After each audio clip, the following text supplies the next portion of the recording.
Finish him off! He's calling for it! This is it!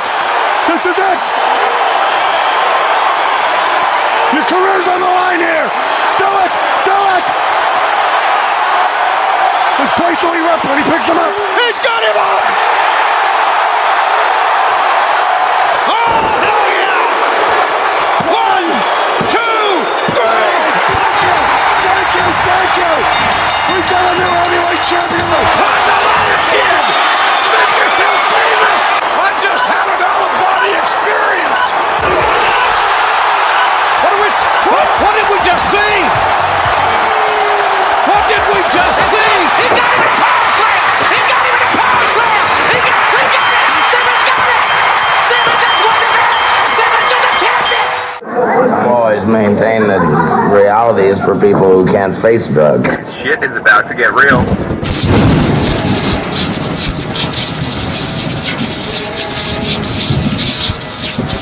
You'll get to see your knee deep. Shit. Look at the stare of the champion against the challenger. What? And now, Straight Talk Society presents Wrestling with Reality.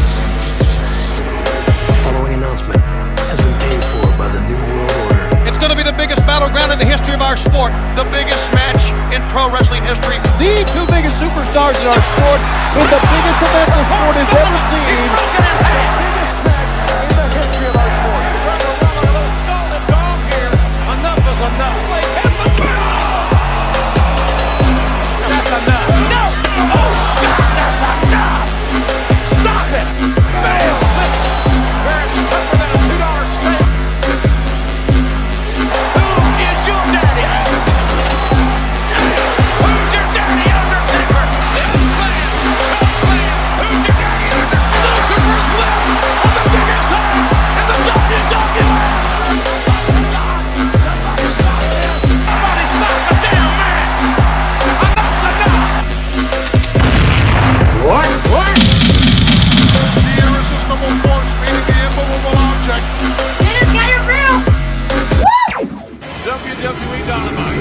Ladies and gentlemen, may I have your attention, please? It's time. Let's rock. I can't do it. We'll do it live. So to escape from reality? We'll do it live. Fuck it. I am reality. Do it live. I'll write it and we'll do it live. Oh, it's live, Hal. Let the slaughter begin! It is now time for With reality. I have come here to chew bubblegum and kick ass. And I'm all out of bubblegum. number 1 to be the man, baby. You have to beat the man. Heavyweight champion of the world. The time is now. Reality has become the present, and the final lesson of the pain game has begun because Vader has the PhD in pain. You are gonna wrestle my ass for the world title. You son of a bitch! For what you did, you will have to kill me to keep me from killing you. Woo! The 90s have been referred to as the reckoning with truth. In the 80s, everything was clouded. Nobody ever told the truth. In the 90s, the way to go is flat out. Tell no lies. That's the way we're gonna do it. When you hear something from our lips, truth it may be, and as much as it may hurt, you can count on it being exactly the way that it is. Get in touch with your emotions. Find out what your worst phobia is.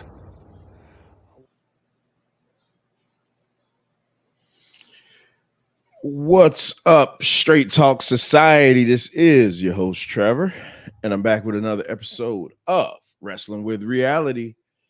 And I'm joined by the producer with the most, Venkat. What's going on? What's going on, Trevor? Tired as hell. That's what's going on. Oh boy. Oh boy. Hey, man, I've been working. Man, you know how the heat is here. I don't know where everybody else lives, man, but the heat in Florida is ridiculous. And working, and I spend like about an hour in totality in my office of my 10-hour shift. So I'm out in the heat the majority of the time. So, but hey, we're live. I'm in AC and I'm hot. Yeah. See, lucky you. We're live, pal. So once I see this red light going, then it's all business. So we got an exciting show for you guys tonight. This show is entitled More on LA Night, and does Chris Benoit's legacy live on? Ooh, we're gonna talk about Chris Benoit. Oh, a point of contention. Yeah. This is gonna be but I think we'll see, because I'm definitely bringing the timer out, and we'll see. Right off the bat, Mike is like really sick, so I don't know if he's gonna Mike is really sick, so I don't know if he's gonna. Well, I would hope he wouldn't come on, because he's just coughing and sounds really bad. He may have the flu, so oh boy, and Bones will be around about probably 7. I definitely, Chris, if you're out there, I definitely want you to come on, because I need to know what happened on NXT last night, because I saw something very shocking. And I need to know what the setup was and how did they get there? That's what I need to know. But that'll come up later in the show. So what we're gonna do first, we are gonna discuss three major topics tonight. One being LA Night, which is probably going to take up a lot of time, and then I'm going to save the would things be different if question for the end, just because AEW, what's up, Ricardo? What's up, Tequila? AEW went and gave me the best present, so that's why I say this show is going to be fantastic. AEW went and gave me the best present, so I want to I'm going to save the would things be different if question for the end. I want to talk. First I want to go through the news items. There's a couple of news items I want to run through. MD will probably be around later too, but there's about 5 or 6 news items that I just want to run through real quick, just to get us just to get that out of the way, because I don't want to fall too behind. Hopefully Chris come on, because he's good. It's insightful what he told. Yeah, I need that NXT report, because the picture that I saw last night, I need to know what the hell happened. I need to know how they got there. That's all I'm gonna say. And if Chris doesn't come on, then I'm gonna have to spill the beans. But so you guys know that we have instituted the timer over here in the Straight Talk Society. So we will have a big timer so you guys can see. Just on the news items, because it's not that much, and I really want to run through it quick. I'm gonna just set the timer for 30 minutes so we could just run through that real quick. Let me put this link in the chat. So MD, if you are out there listening, you can hop on whenever you're ready. Anybody else want to hop on? Just know that if you're not a regular and you do hop on, don't unmute yourself until I unmute you. And when you come on, the same rules apply with everybody. You got 2 minutes to get your initial point out, and then we could go from there, because you don't want to slow the show down. So first things first, I want to give an award to the hero of the week. Let's just say that. Okay. And I'm talking none other than Eric Young. Do you know this guy? Oh yeah, he used to be in TNA. Yeah. So Eric Young, I never watched him in TNA. I know him from NXT Insanity. So this is what happened this week. I mean, this is tremendous. This is tremendous, and this is a stand-up guy. So news came out this week that Eric also. So here's a headline: Eric Young reportedly left WWE in April. This is July, so he left in April. And apparently he just recently showed back up on TNA because they had to, WWE makes you do the 90-day no compete clause. So Eric Young reportedly left WWE in April, but here's the kicker. didn't want to work with Vince McMahon. Oh, he's the guy. I saw a Yes. headline that said some athlete didn't want to work with Vince McMahon. He's the guy. This is awesome, man. So Eric Young was fired by Vince a couple years during the COVID year. Okay. Triple H brings him back. They have this grand story that he was supposed to be one of the new members of the Wyatts when they were going to kind of redo the Wyatts when Bray Wyatt came back, because Bray Wyatt is coming back. He just has some medical injury. When Eric Young got word that Vince McMahon was coming back, he was like, look, he saw the writing on the wall. He was like, thanks, but no thanks. So according to Fightful, let me make sure this is from Fightful. Yeah, so according to Fightful, shout out Sean Ross Sapp. Back in December, it was reported that Young, who worked for WWE from 2016 to 2020, most notably as part of NXT, which I loved him, Insanity, had been brought back to the company by Triple H. However, he never appeared on WWE programming. He's been back for a while following his return, and teased a big change in May, which means that's when they were going to start introducing new characters to the Wyatt Six. Now, a new report reveals that Young's latest stint in WWE was short-lived. According to Fightful Select, Young requested and was granted his release in April, specifically and directly because of his objection to working with Vince McMahon, get this, for moral, creative, and personal reasons. All valid reasons. After WWE's deal with Endeavor and merger with the UFC, it was clear that McMahon was back in charge, which prompted Young's departure. Fightful also reports that there were creative plans in place for Young following WrestleMania 39. Young is the first talent known to have left WWE as a direct result of Vince McMahon's return. Moreover, Fightful's reporting confirms that Young's 90-day no complete cause recently expired. If he does return, it'll be interesting to see. So here's the funny thing, though. If he does return, it'll be interesting to see how Impact explains the fact that Young's last appearance for the company saw him literally murdered, like with a knife, by Cody Deaner. So there's that. Real quick, I applaud this man. Oh yeah. I applaud him. Oh yeah, because I mean he's objecting to working with Vince McMahon, sacrificing a big payday, because you only get the big paydays really in WWE, or let's say MJF. Outside of WWE, not many people are getting big paydays like that. So I mean, good for him, man. He's making a stand. He's making a point, and I can't blame him. And it's not just like, oh my God, I'm going to lose money, but you could also hurt your career because Vince McMahon, especially with little guys, he's not been the greatest proponent. So it might be a career move that's good for him. Admittedly, I didn't know about EY. I first knew about EY when Daniel Bryan started getting hot, because then he was TNA's answer, because apparently he was with and I know MD would know a lot more. He was with Impact for a long time, and then for years.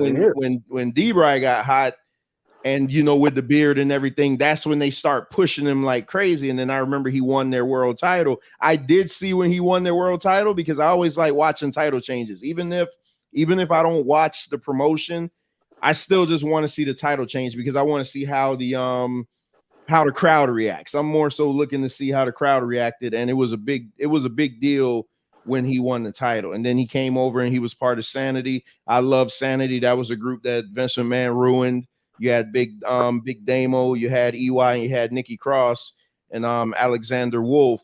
Tremendous group. Vince McMahon got him over there and did absolutely dick with him. But shout out to EY, man. That was when I saw that, I was like, oh hell no, this got to go on there. Yeah, that's a great thing, man. He spoke with his actions. Yeah. So next news item here. We're staying on Impact. Wow, Trevor started the show with Impact, and we're gonna do 2 stories from Impact. Trinity Fatu is a new Impact women's champion. So I didn't see it. Obviously, I will go try to find it online, but I'm happy for her. I mean, even in the grand scheme of things, to me, it really doesn't mean anything. But and I like to think a lot of times when I see stuff like this that there was some other girl on their roster that was more deserving than her. Possibly. I think this is what we would call in the world a token win. This was like, hey, WWE, we got one of yours and we're gonna put the belt on them. That's how I feel. That's just totally me just talking crap. They could. There may be some validity to that because, a lot of these guys, when they're ex WWE guys, they get opportunities and titles and whatnot that guys that have been in the organization for many years don't get. So it's a weird thing that they do, like rewarding them for being on the competition versus rewarding your own homegrown talent. And she's and I'm glad you said that because it's often regarded that Impact has the best women's division. So the fact that they would just bring a WWE person over there and put the belt on them immediately, Ricardo says it's a token. Yeah, I'm telling you, I think it is. Because okay, so we've always had this conversation over here, and for the record, so I'm always start out with good. I think she's the second most beautiful woman in wrestling. Everybody knows who I think is number one is without a doubt Bianca Belair. But I think this woman here is just like she's the epitome of beauty. I don't think her wrestling is any good. She has an ass-based offense, so her offense is literally based off of the size of her ass, and I think it's almost like like Sasha Banks going over to Japan. Yeah, those women over there are ass kickers, so you have to change your style. You can't do that WWE style anywhere else. It doesn't work. Right, that's very true. That's very true. Yeah, Sasha. Well, we keep calling her Sasha. Yeah, what's her name? Mercedes. Yeah, Mercedes Monet or whatever.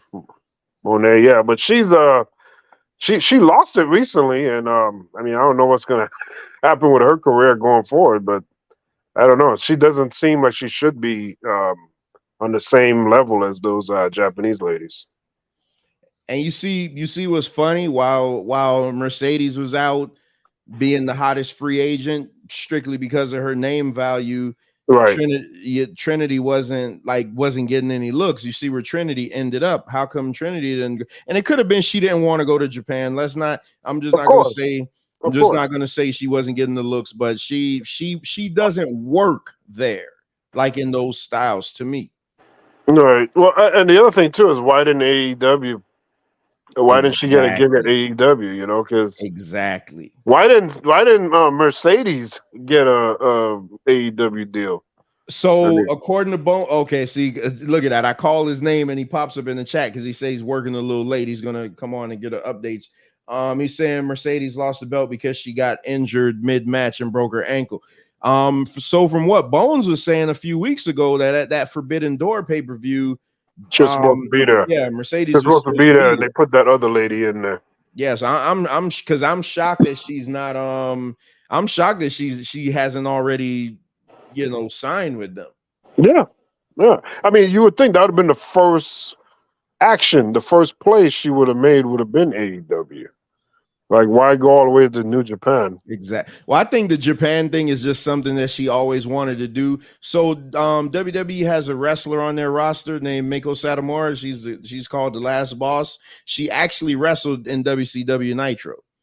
Wow. But she's not. I think she's like 38. But yeah, if you look it up, Meiko Satomura, and she's awesome. And Sasha always says she wanted to wrestle her, but they would never just make it happen. I'm like, bro, you have these people on your roster. Just give them what they want, man. It's right. It's crazy. Yeah, that's crazy. That is crazy for real. That is frustrating, really. I mean, I always think, even when I was growing up, I was always think like, okay, wrestling is predetermined, and they have all these guys under the same contract, guys and girls under the same contract.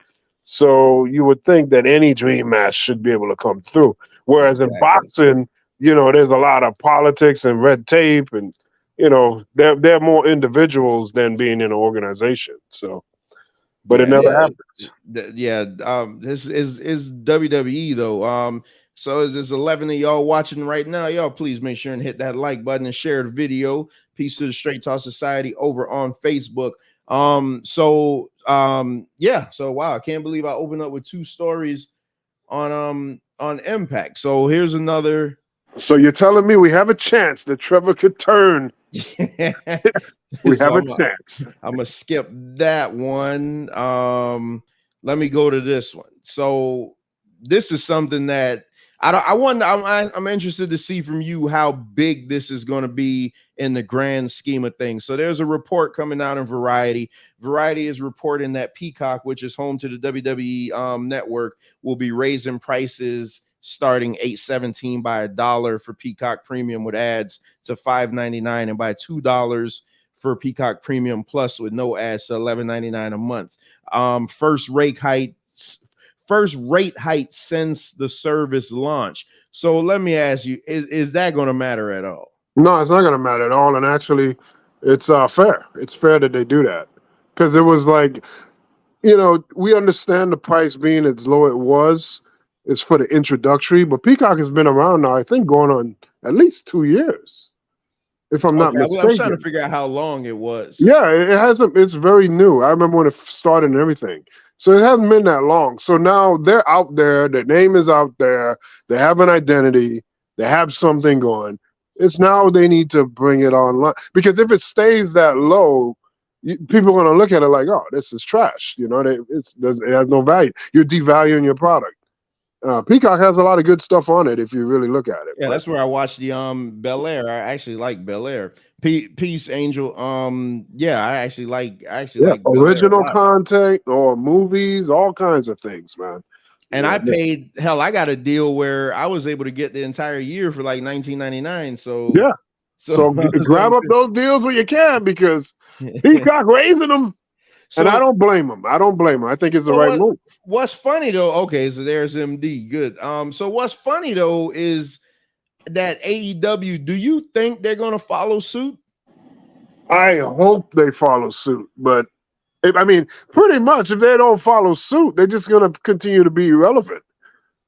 Yeah. The only way forward is to be able to break out and branch out to new areas that they haven't hit. I want to see AEW more on a regular, but yeah, I got people in the group yelling at me for suggesting, the horror. Yeah, speaking of AEW, also they're strongly considering going to 12 pay-per-views a year, so one a month. I don't know how they're gonna foot that one. Yeah, that's a bad idea right there, man. That's a bad idea for where they're at right now. I think they need to just continue doing what they're doing, perfect or get close to perfection on, how they execute their pay-per-views. The last one was very good, but it ran late. So, they just gotta do a better balancing act with like the timing and everything. But other than that, they seem to try to bite off more than they could chew. I don't think they should do all that. 12 pay-per-views. 12 WWE shouldn't be doing. Yeah, 12. no, I remember WWE one time about 13 or 14. Yeah, it was like 14, more than a year. Yeah, it shouldn't be doing that much. Yeah, you should not do that. MD. Peace. What's going on, y'all? What's happening? What's up? Hey, did you MD? MD, I don't know where you heard, but I started off with Impact, and I know you Impact. Yeah, see, Bones is saying 12 pay-per-views a month is a terrible idea. Yeah, because he actually watches all their shows. But MD, so I started off with the story of Eric Young basically telling Vince McMahon to kiss his ass, and he quit the company. So just like what's the deal with Eric Young? I'm happy that he did it because somebody stood up to Vince. Yep. Yeah, I'm glad he did it too. Like I said, but Eric Young got close ties over there, with him and Scott D'Amore, you know what I mean? So if he wasn't gonna be in a position where he could do him and I don't even know what the capacity of Eric, what was he doing in that? Was he producing? He was gonna be a part of the Wyatt Six when Bray Wyatt came back. Oh, okay. Yeah, so but he signed up for that. His only reason for leaving is because Vince McMahon is back. I ain't got no issue with that, man. Yeah, he cited moral clauses. He basically said, I'm not working with that guy. Right. So and like I said, it was a shock to me because I didn't know what capacity like he was in, like the company he was in, because when he got fired the first time he went back to Impact. And I'm assuming Triple H brought him back. Yeah, Triple H brought him back. Yeah, so yeah, man. Yeah, once he seen the writing on the wall, I guess he said, but let me go back to Scott, man, and do me. You know what I'm saying? Triple H brought him back before Mania, and Vince wasn't back yet. Remember, the Endeavor deal happened after that.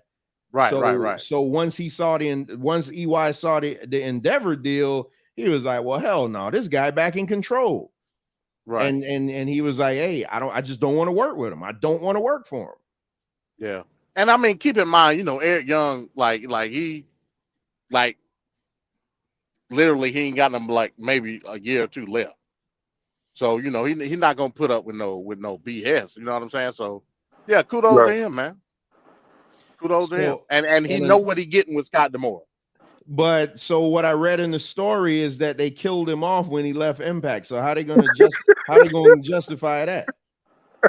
Hey man, you just ignore it. It's wrestling, bro. I mean, Vince McMahon blew up in a limousine, so we know why that went the way it did, which gonna main event tonight's show. But so okay, and another thing I talked about from Impact, because we just got into it, was Trinity winning their title. I say that it was a token win, just because she's a former WWE star, and they always kind of do that type of stuff. Yeah. I saw some highlights of that yesterday. I mean, and I like Deanna Purrazzo. She can wrestle. But I agree with that. It was a token win. You know what I mean? They propping up a certain figure hey, but I ain't got a problem with that either. You know what I mean? So she took the belt off of Deanna? Yeah, the virtuosa, man. Yeah, she's good. Yeah, I know.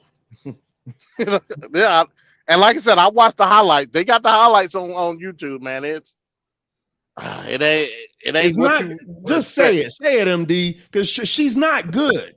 Let's just say it. She's athletic, but she ain't good. Yeah, that was my whole thing with her, because I remember when I went on that rant about everybody said that I was just hating. I'm not hating. Like, I'm looking at the caliber of women's wrestler now, and she don't crack the top 20. Like, she's not good. Yeah. And like I said, there's only 20 good women wrestlers. No, I'm just saying. You said she's not good and she don't crack the top 20. She don't crack the top 20. That's not normally people say like top 10, top 5. I'm opening it up to 20. I'm just saying you could be a good wrestler and not be in the top 20. But I mean, look at that. Some people that's sitting on in that Knockouts roster though, man, they got some good female wrestlers over there. The Knockout roster is awesome from what I'm hearing. Man, Masha Slamovich. They got Jordan Grace. I like her to a certain extent. Jordan Grace, the virtuosa, Deanna Purrazzo. Like, they got some good females over there. You know what I mean? And to give the title to her, I'm like, okay, now what you gonna do? You know what I mean? They gonna Trevor Ricardo wants to know you hating. Nah, not right now. Nah, I ain't being biased. They gonna give her that WWE rub. All right, let me all right, so we went to that. So let's take a look at the ratings real quick. So the ratings for Friday Night SmackDown this past week averaged 2.39 million viewers on Fox, which was down 9.8% from the previous week's trial of Roman Reigns. See, Roman Reigns is a needle mover. In terms of total viewers, SmackDown, this is good that they consistently like are tops in network television. So, and not just cable, network. In terms of total viewers, SmackDown finished in second place on network television, trailing only a repeat of Blue Bloods. I have no idea what that is. SmackDown topped all of network television with a, so again, here's that rating, 0.62 rating in the key 18 to 49 demo. Last week they did a 0.9, which is insane. More than doubling the nearest competition. So SmackDown ratings are still doing good. That's down 18.4% from last week, however. But so now in comparison to SmackDown the same week last year, SmackDown was up 11.2%. So for everybody saying, oh, they were how hot they were last year, they're even better now. But so here's the interesting thing. They dropped drastically without Roman Reigns being there. And I say the SmackDown roster got some talent, but they don't showcase that talent, and they're strictly promoting it around the bloodline, which they gotta start shining some more people up. But okay, so this is July. Wasn't Sami Zayn stuff like more leading into Survivor Series? That's November. So we say about what, August, September, October, November. I mean, the Sami thing, I don't think at this point was that yet. I don't think it was at that point yet.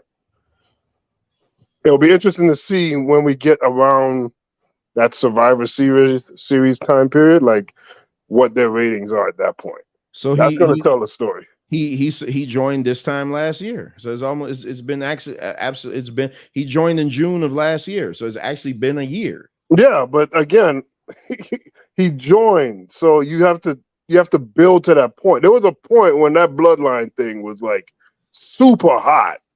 That's not the point yet. This is early. They're just developing. They're just playing. He's just saying little slick comments. They haven't really found their niche yet.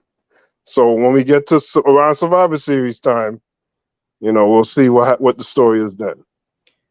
All right. So speaking of ratings, again, let's look at the ratings on the other channel. And for the record, I did not watch Monday Night Raw again this week. Partly, well, no, I didn't watch Monday Night Raw because I was in my office. We were doing Man Talk Monday, and then the debate came on afterwards. So I was in here the entire night. So one thing I did miss from the news that I did want to get, that there was new women's tag team champions, Chelsea Green and Sonya Deville. So this could only mean one thing. With them putting the belts on them, this means that they're shining Raquel to go up against Rhea. That's the only reason. Like what? Because if not, why did you put the belts on them? You could have just kept it on Ronda and what's that girl's name? Shayna. They're gonna do their thing, but you could have had Kaden and Casey beat Ronda and Charlotte for the belts. So, but True. Again, I don't give a crap about this. I'll tell you the truth. Honestly, like I said, I didn't watch it. I did see that they're setting Cody Brock 3 up.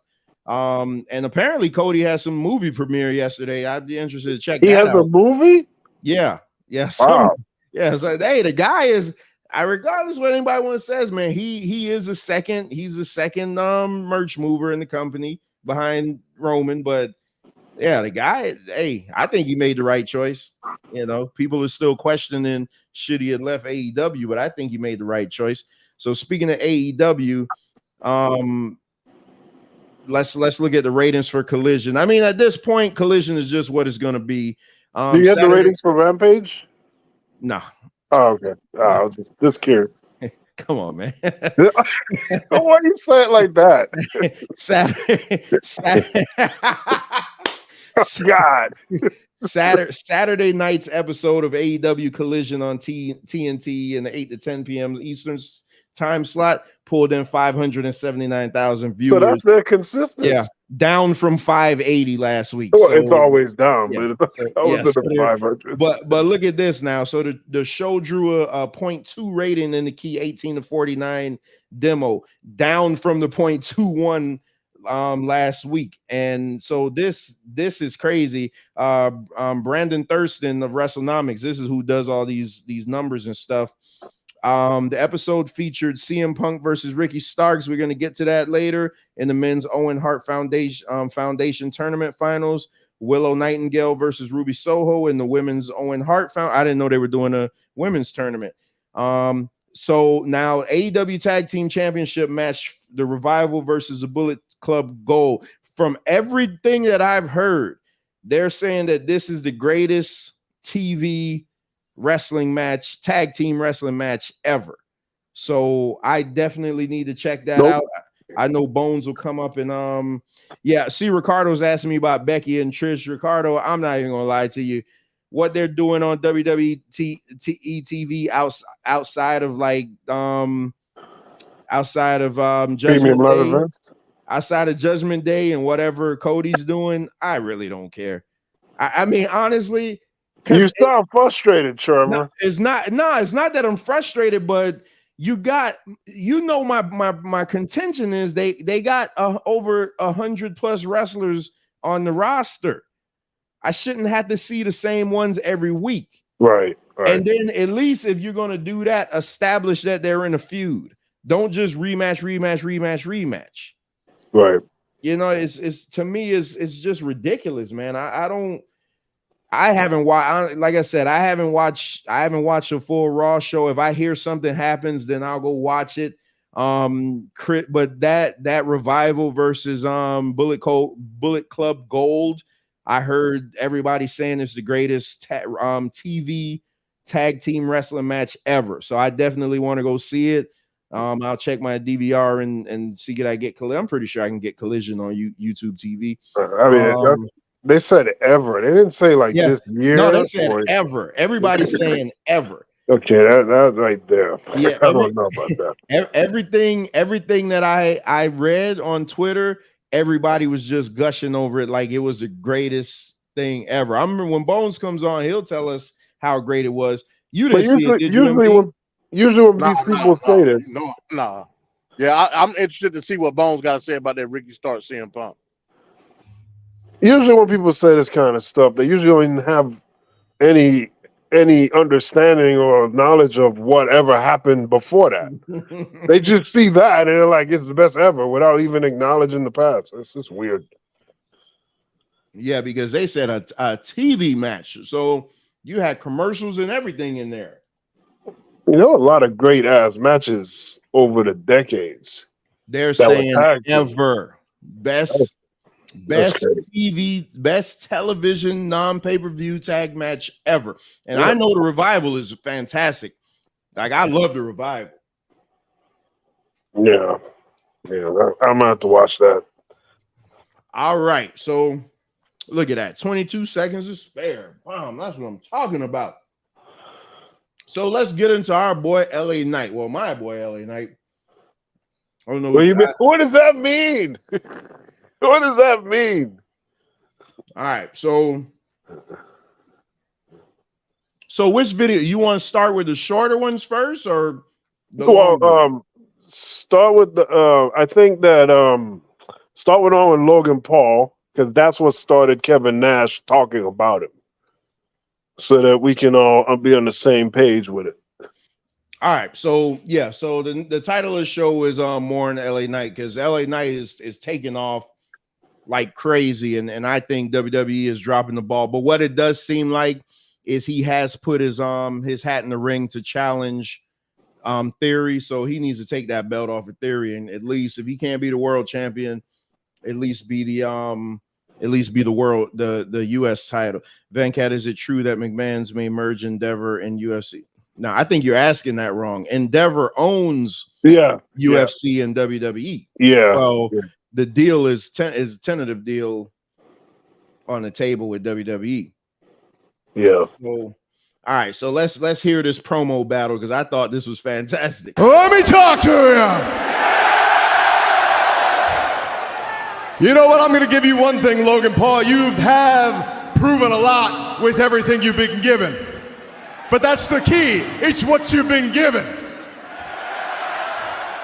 Meanwhile, I've walked in here, I ain't been given a damn thing. Yet every time I walk in here, the whole world jumps to their feet, feeling the Kavorka because I made it that way. Yeah. So here's the thing, man. I got all the respect in the world for the fact that you could go and make yourself a name on social media. You could make yourself a name on YouTube. But right now, you're standing in my ring. So tomorrow night, you look at that case, you got to realize the odds are on me for a reason, because I am the one and the only megastar with everybody saying L.A. Knight.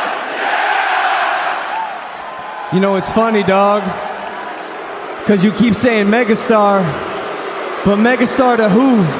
Because all I see is a guy in front of me who was supposed to be a manager in the WWE after 20 years of a lackluster career. You're lucky I'm even addressing you, Mr. Mega Manager.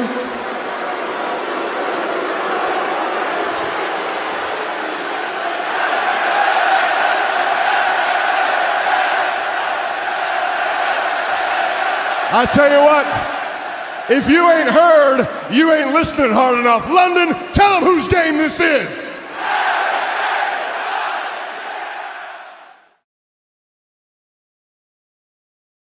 Oh, that Logan Paul burn was sick, man. But you see how even when people try to come at him a certain way, the crowd ain't having it. They immediately just booing him off and still going louder for LA Knight. It's just crazy. But that manager line is so true. It's just like the I was talking. I think I was talking to Mike about this. When MJF and Adam Cole had a face-off in the ring, MJF mentioned that Adam Cole was supposed to be a manager, which was true because Vince wanted him to manage Keith Lee, and that's part of why he left. So right. But that shit was a dig, man. but in wrestling, with the predetermined and people, white old guys controlling your destiny, I mean, you're being put in a bad situation. It's not like you are doing it. So it don't really faze me as much as like if this was UFC or something where you're messing up your career by doing something stupid and they call you out for it. That's totally different than in this taking orders industry that professional wrestling is. Like you said, Vince McMahon's the one that want him to do that. They want these people to do these, demeaning things. So that don't fly for me. Look how they fumbled this, though. Look, let's just look at this real quick. How they fumbled this. Okay. This guy was in NXT for about a year or so, tearing it up. Fans love him, and he comes to the main roster, and they call him what was he like, Max something, some stupid yeah. After last week, we just was calling him LA Knight, and then you have him manage the two lamest wrestlers in the world. But then it only gets better. Then you bring in his alleged sister and have an internal fight with the two. And only because Triple H is not an idiot like Vince, he was like, hey, listen, man, I got to get this guy back to what he was. And then that's when they made him drop that moniker, and he became back LA Knight. But look how they fumbled that. That's almost like Cody coming in and you can be like, oh yeah, Cody, we're just gonna have you manage just wrestler X. And we're gonna make you Stardust again. Yeah. Yeah, that's some crazy ass crap. I mean, there's a lot of trouble. That's his name, Max Dupree. There's a lot of troubling things, that you see from WWE. And like one thing, like you mentioned earlier about that Roman Reigns and how he's a needle mover and how he was on that SmackDown episode for like 40 minutes or so, just talking. Well, in that same episode of SmackDown, LA Knight was there, but he wasn't on TV. He was in a dark match. And it's a match that you can see on digital exclusive. Yeah. So I mean, this happened last week? This was last week, and the crowds have been cheering for him like for at least 3 months, heavily on TV whenever he gets on there.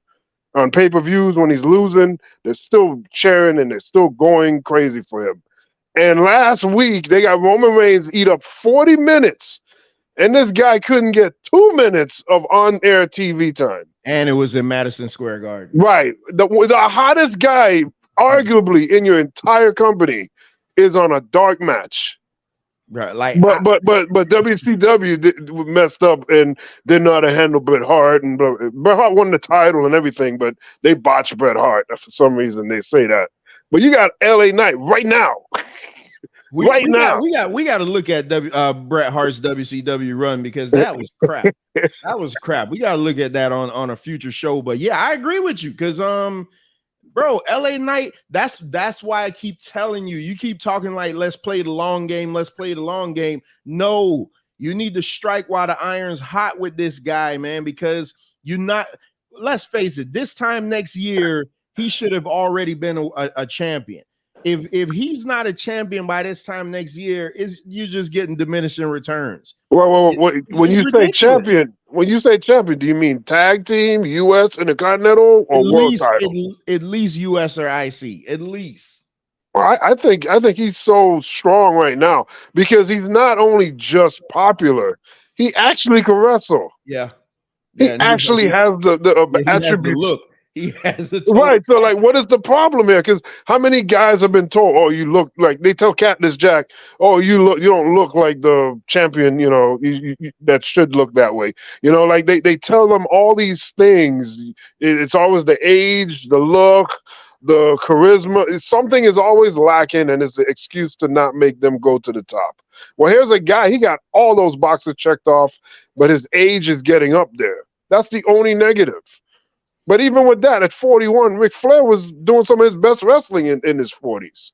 I think he won the title at 43. He won another title at 43. Right. Hey, Chris, I put the link in the chat, man, because I need the NXT report. I need to know what happened last night, because the news that I just saw, like I need to know what the hell happened.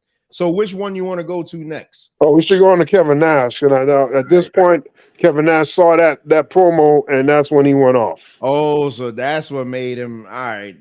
Hey, real quick. Do you even think that LA Knight even should have been in NXT in the first place? Because I don't. No, he should have went right to the main roster. Yeah. To me, yeah. Only he's a 20-year vet. No, listen, yeah. Only. This is the only reason I'm gonna say this. If he would have came straight to the main roster when he did, he wouldn't have been in the company now. Vince would have had that guy. Remember, he came up and they had him buried for like 6 months. That was under Vince McMahon's watch. Remember that? Oh God. So he went to NXT. I think a lot of times when they send them to NXT, they don't know what to do with them. No, it's not even that. It's because they want to train them to work the camera angles. Because you'll hear Balor say a lot of times when he came in, come on, Balor and Kevin Owens, they didn't need to go to NXT, but they'll tell you when we came in, we had to learn how to work the cameras. It was like, because where we coming from, you don't had all these camera views and this and that. So he wouldn't been in the company if he would have went straight to NXT. He wouldn't. I mean, straight to the main roster. Well, yeah, that makes sense. Then, if it's merely a production thing, that makes sense. But other than that, he shouldn't have been in NXT because he wasn't there that long. I think he probably was there a year. No, he wasn't there that long. Look how they did Ricochet. Vince McMahon had Ricochet lose to Brock Lesnar in 90 seconds. A Ricochet versus Brock Lesnar match could have been the best thing in the world. Look how Daniel Bryan and Brock Lesnar went. Look how AJ Styles and Brock Lesnar went. Brock Lesnar works fantastic with these smaller guys. Eddie Guerrero. I just watched that again the other day. Eddie Guerrero and Brock Lesnar. Come on, man. That's what I'm saying, man. Also, keep in mind, Max Dupree, Maximum Male Models at that time was over. You know what I'm saying? Just they were getting cheered. Man, I hate the gimmick for other reasons. I mean, well, I won't push my my agenda on this show, but I didn't like the tag team for another reason. I just So many missed opportunities. I'll to hell with it. I'll say it. I don't feel like you should have I don't like the fact of just putting black guy X into a feminine character. Like, that guy is a former NFL player. That guy is legit damn near about 6'5", 6'6".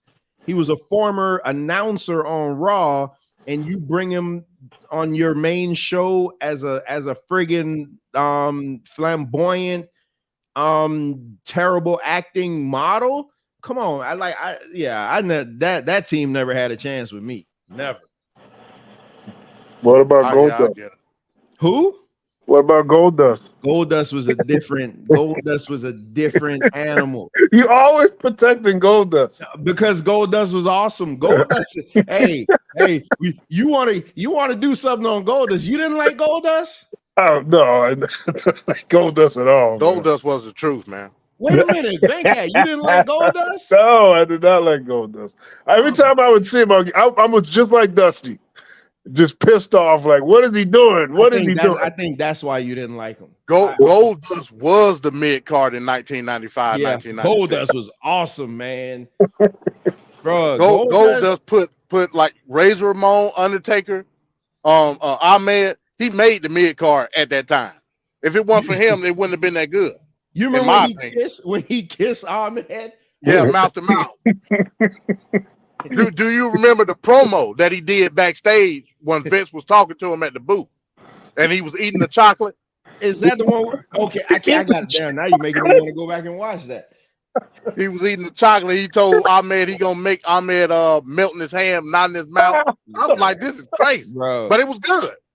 But remember though, the maximum male models they playing like homosexual characters. Goldust wasn't playing a homosexual character. Goldust was playing an androgynous character. Big difference. Man, Goldust was awesome, man. Now we got to do a show on Goldust. Just Goldust alone, man. Goldust was awesome. I can't believe you didn't like him, and he was good in the ring. Well, yeah, because it's Dustin Rhodes. Of course, he was good in the ring. But I couldn't stand the Goldust. I mean, man, he did a promo. I'm gonna play the video after this, but he did a promo. Remember?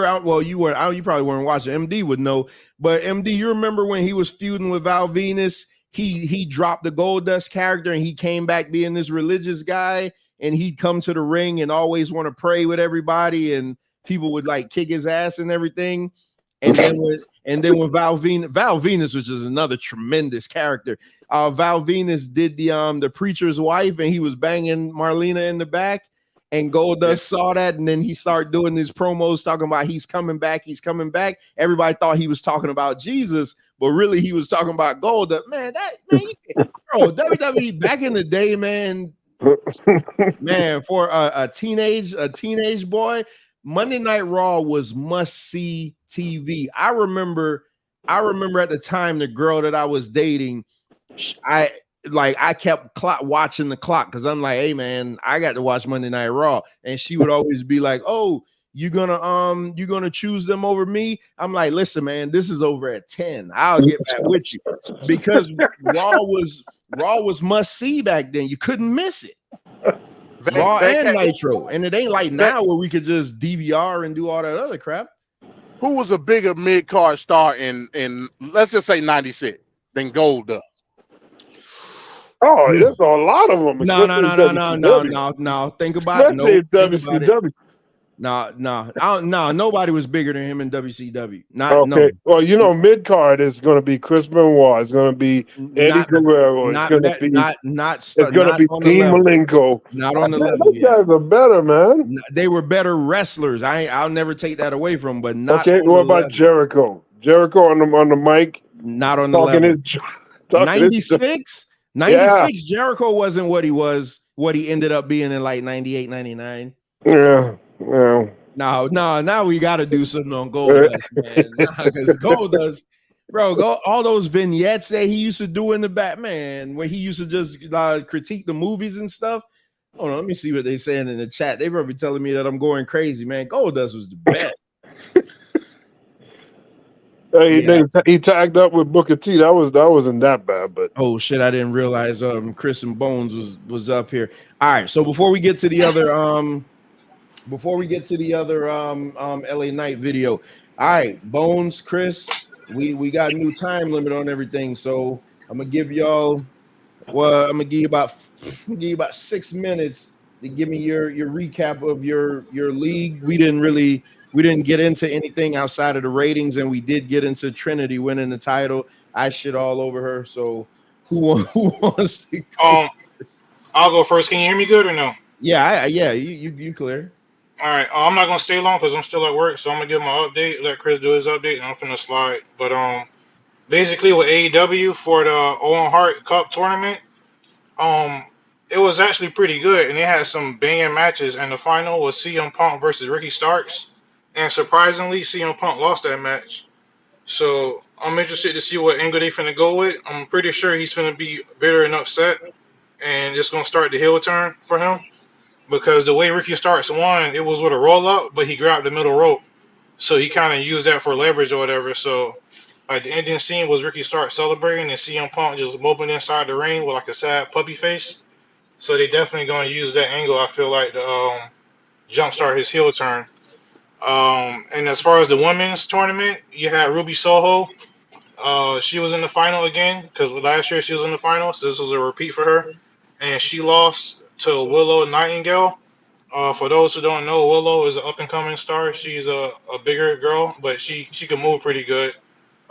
She's pretty athletic for her size. I would say she got the size of Nia Jax, but like a better shape and can move way better. She can actually wrestle and take bumps, you know. Um, so that was it for AEW. Tonight we got Blood and Guts. It's basically like a War Games match where you got the Elite with Kenny Omega, Hangman Page, Young Bucks, and Kota Ibushi.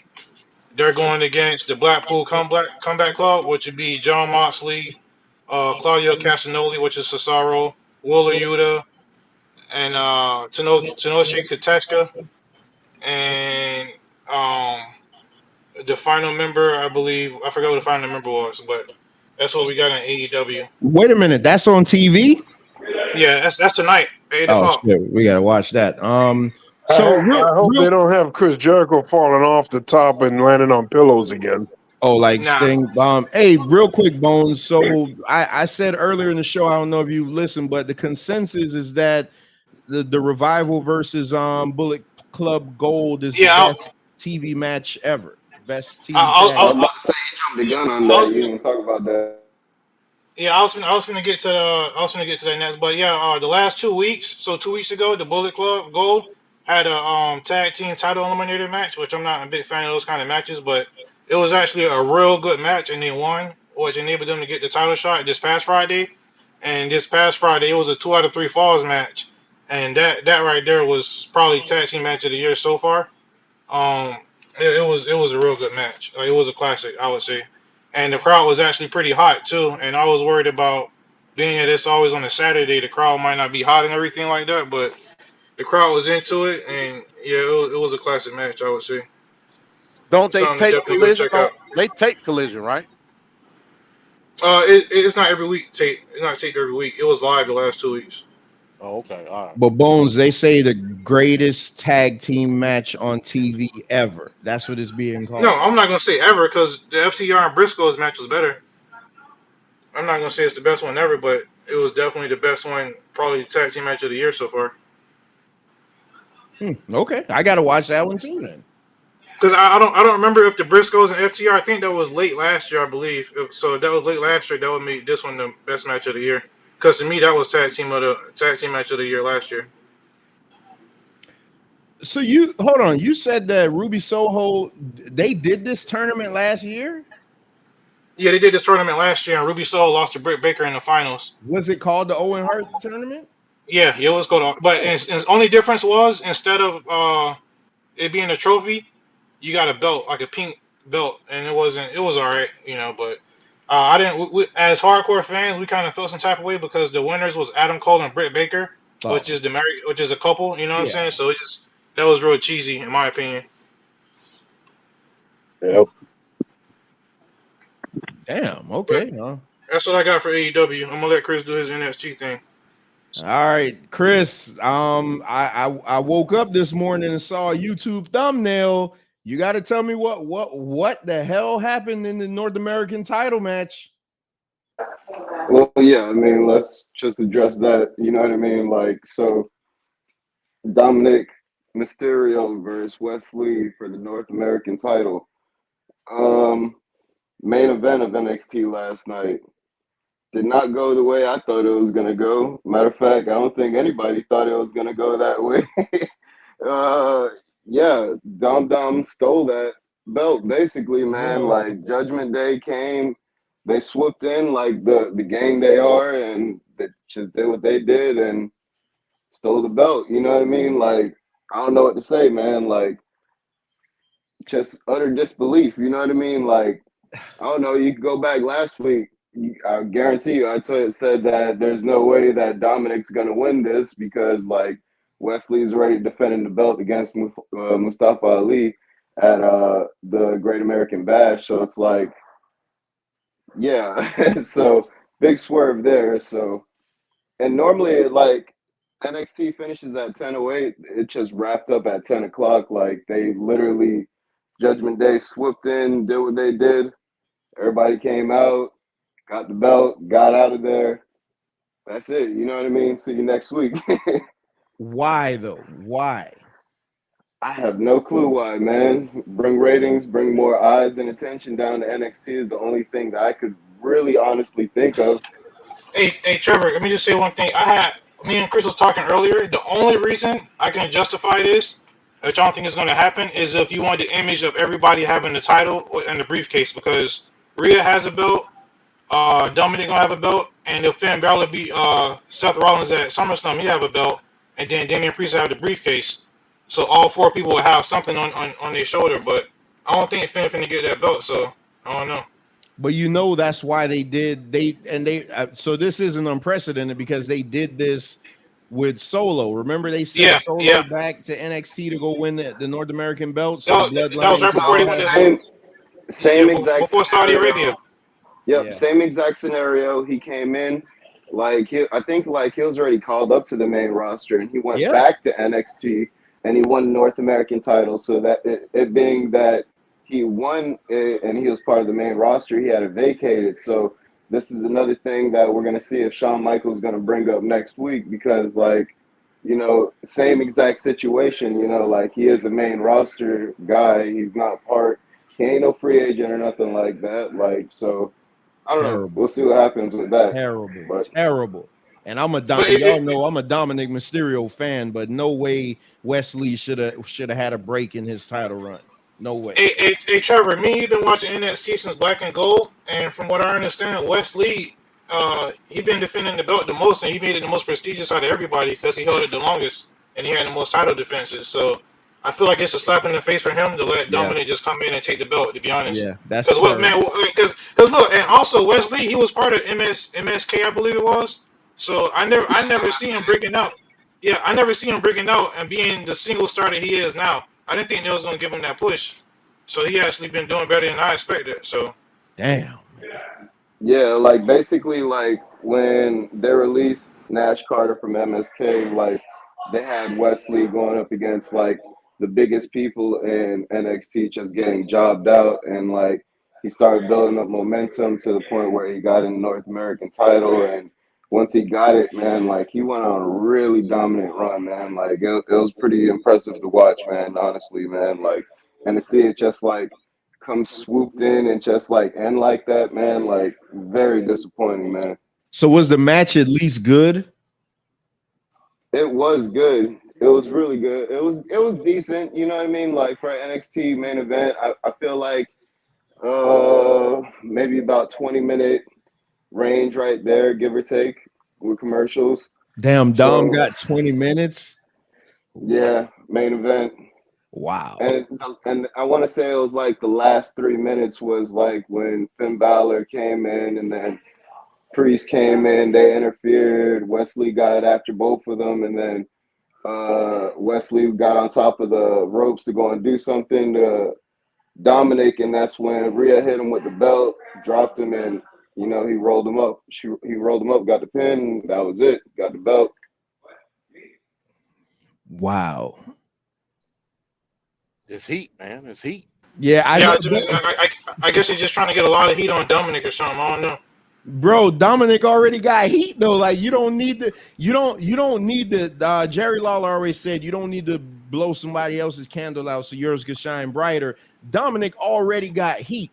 Him winning a belt, him winning that belt, an NXT belt, ain't gonna put any more shine on him when you already advertise Wesley versus Mustafa Ali next for Great American Bash. That's the banger. That's the match you want to see. Man, wow. It ain't gonna be for long, man. Don't worry about it. Hey, Chris, that's even worse. That's even worse. Hey, Chris, I seen Tony D'Angelo came back last night. Yeah, Tony D'Angelo did come back last night. They had released him out of jail or whatever, storyline. You know what I mean? So he's back into the fold. The things he came back had like a big mafia family, like. Hey, Chris, hold on, because Venkat, you gotta hear this story. Chris, tell Venkat the story behind Tony D'Angelo, and him getting arrested and how he got out. Listen to this one, Venkat. I mean, so basically, I don't even really remember honestly what happened. To be honest with you, man, if you want to go on, touch me up on the beginning of it, but. The he ending lost part a was, match to Gallus, and that's what got him in jail. Yeah, something like that. It got him jammed up, and he got arrested, and basically they're going back and forth trying to get him, out of jail and stuff. Stacks kept on saying, I'm going to go and help get you out, wrestling Gallus and stuff, and then they were going back and forth saying that he's working with Gallus, and that they were going to get him out, and they didn't, you know what I mean? And eventually they had the match that they had last week for, to get him out or whatever. So he won, Stacks won, and then they eventually got him out, and then they had, a big, mafia sit-down celebration, Goodfellas, Soprano style, real Italian, gimmick to the fullest T, you know what I mean? Hey, Trevor, when I went to NXT and I seen Tony D'Angelo in person, it made me more of a fan because he actually plays his character to a T. And from the moment he stepped through that curtain to the moment he goes back, he's so in character and he really intense too. I like him a lot. You like him? Because I was about to ask Chris, why am I supposed to like him? Venkat, you got to go see this guy. You know who he reminds me of? Okay, you remember Big Vito in WCW? Yeah. Put some hair on Big Vito and make him like 100 times less intimidating. And there you go. Oh my God. You gotta go see this guy. And that's the guy that beat Tommaso Ciampa. Come on, man. Hey, Tony D, yeah. Interesting character, man, but that gimmick, man, he plays it to a T, man. He wears that thing like a badge of honor on his sleeve, man. Like when I say the Soprano, Italian New York gimmick, yo, man, he got it down to a T. You know what I mean? And the crowd, he's definitely over in the crowd and stuff. Yeah. And he's a heel and stuff too, and it's it's just weird, everybody likes Italian food, you know what I mean? That's the thing about Tony D. It's why do you like him? It's I don't know, it's like pizza, you know what I mean? It's good, you know what I mean? We ain't gonna complain about it. My only fear is that his gimmick won't translate to the main roster because in NXT over as hell, but I don't know if he'll be as over in the main roster though. You think it won't? Very true.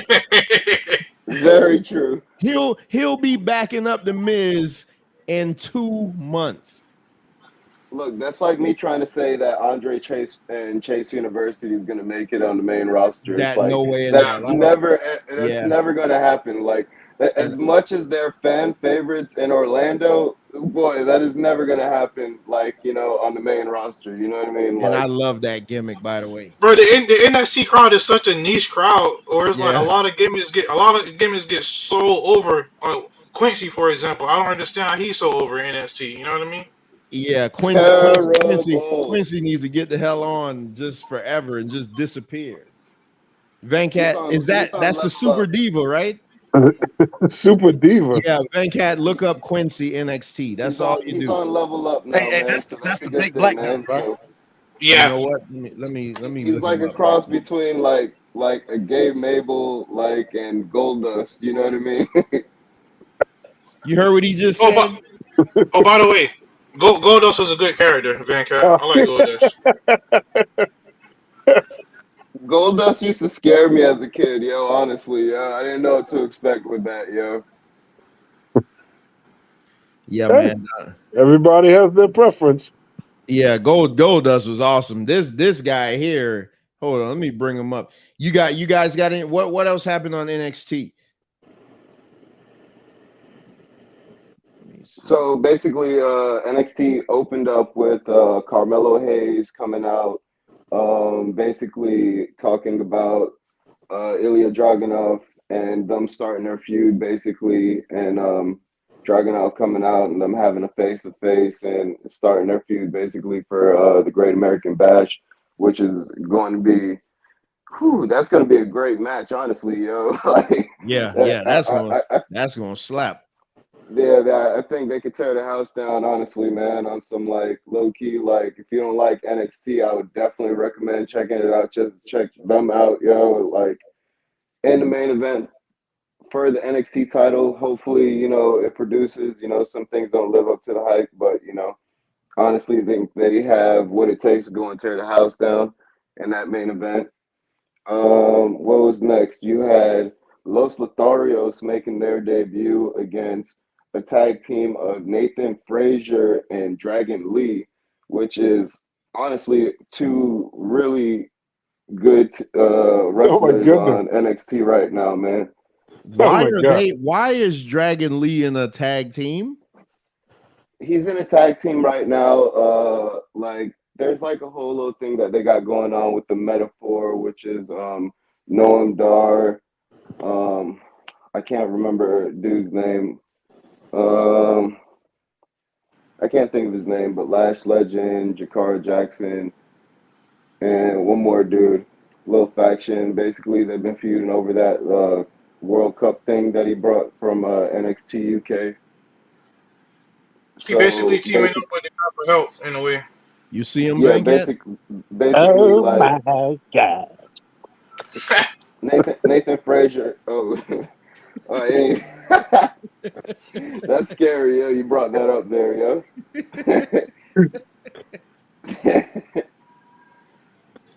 Talk about throwing something off, man. Noam Dar gonna be in NXT forever, ain't he? He a damn Yeah, NXT seemed like legend. it. He literally just like got started working on like 2.0. Like everybody, I feel like migrated over from NXT UK finally. So he just started getting like his shine and stuff. So it's like a work in progress.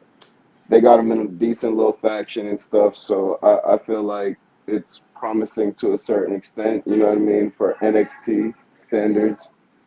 So yeah, Nathan Frazier and Dragon Lee, two really great wrestlers together. You know what I mean? Obviously, they're solo competitors. They ain't got nothing to do tag teaming together. Other than that, they're just like working together in the same thing that just trying to go and get these people off. You know what I mean? So Los Lotharios, obviously from the main roster, making their debut in NXT. They're decent. You know what I mean? Like perfect for NXT. You know what I mean? Like they're not going to do anything on the main roster, but they'll make some little steam over there, like work with the younger crowd and stuff over there. So that's good. They lost, obviously. uh, you had Gigi Dolan versus Kiana James, which is Gigi Dolan, honestly, is like just like a big kite, yo, that's just like lost its wind. You know what I mean? Like since they pretty much like took her apart from JC Jane, man, like that makes no sense. They should have kept them as a tag Which team. was stupid, and they should have been on the main roster now. Because Yep. as a tag team, like it worked, you know what I mean? Because they played off their weaknesses. Because like you took them apart, and it's like they boasting all of this big entrance, new music, and trying to hype them up, but it's to no effect whatsoever. You know what I mean? Like they should have kept them together. So But very let's face it. lackluster. Let's face it. Ain't nobody when Gigi Dolan comes to the ring, don't nobody give a damn about her wrestling. Let's keep it real. She's You're like the Ice absolutely Spice right. of wrestling. Absolutely right. Yeah, all we care about is for her to do a 360 turn. That's all we care about. Basically. Golly, boy. You ain't lying Basically. about that. Basically. But you What know else? what they'll do? They're so stupid. You remember when they broke up DIY and NXT and they were feuding, like having a real blood feud? Yeah. Vince McMahon brought DIY to the main roster and had them be a tag team. While on the next day, on the same channel, these two guys are feuding for the championship. So Toxic Attraction will be a team on the main roster, and they should be.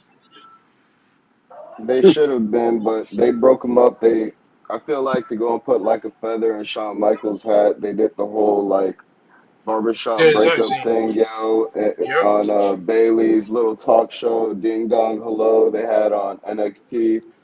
It was like it was pinpoint the same exact Yep. thing, yo. If you want, go look at the breakup. Like that's exactly how they try to do it.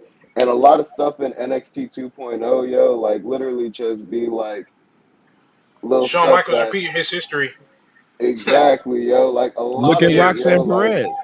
a lot of it, man. Bro, like that whole barbershop scene from Marty Jannetty and Shawn Michaels was the exact same thing with Gigi Dolan and JC Jane, like he was talking about, with the head going through the glass, the talk shows with Bailey. It was the exact same thing. Hey, that was Literally. awesome though, because JC Jane kicked the hell out of her for real. But that Yeah, was she did, Yeah. yo. that was She awesome. tried to push her through the door, yo, and it didn't go through, yo. Like she stomped the crap out of her, yo. That was pretty brutal. What else happened in NXT? Um, Honestly, I don't even remember, to be honest with you. The main event, that it was just like that was kind of like the main thing, to be honest with you.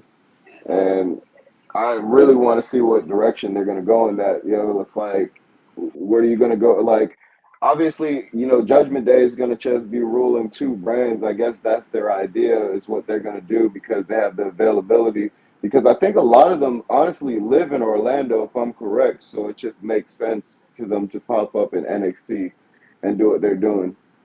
Bring a lot of attention over there, viewers, fans, whatever. You know what I mean?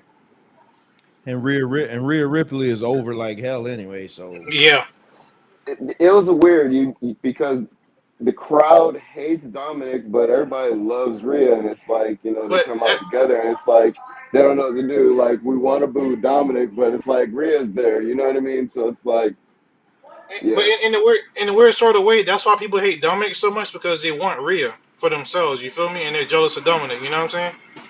So I feel like that's a lot of reason why people hate Dominic, because they wish they was in his spot. basically, yeah. No, they hate him because he can't wrestle and he looks stupid.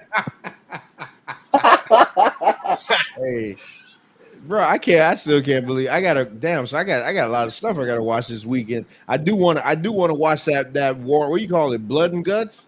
Blood and Guts, yeah. So Tonight at 8 p.m. that's normally going. That I'm assuming that's going to main event the show. Yeah, yeah. It'll probably be like the last maybe 45 minutes to an hour. They're gonna give it a lot of time. Oh, damn, not long. Okay. Maybe not that long, but it's gonna be. I would say at least 40 minutes though. All right, y'all hear that? I'm gonna go watch an AEW show. I'm gonna when I get off of here, we should be done by then. I'll go watch it and I'll report on it. I'll give my honest take on it next week.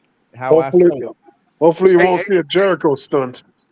Hey Bones, let me ask you a question. What do you think about these new rules they implemented in AEW?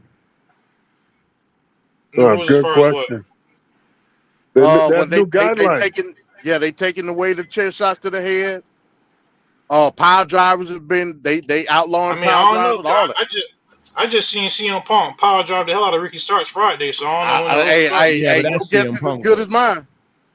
Bro, he hit him with a nasty power driver. Oh, another thing too, I want to say, the whole Owen Hart tournament, and collision and stuff, they paid a lot of homage to Bret Hart, and you know I'm a huge mark for that. In the FTR match, the last fall was a sharpshooter, and then when CM Punk did the power driver, they made note that was Bret Hart's original finishing move before he had the sharpshooter. So I thought that was pretty cool. But yeah, AEW, Ricky they could Starks change it up a and little bit. Powerhouse.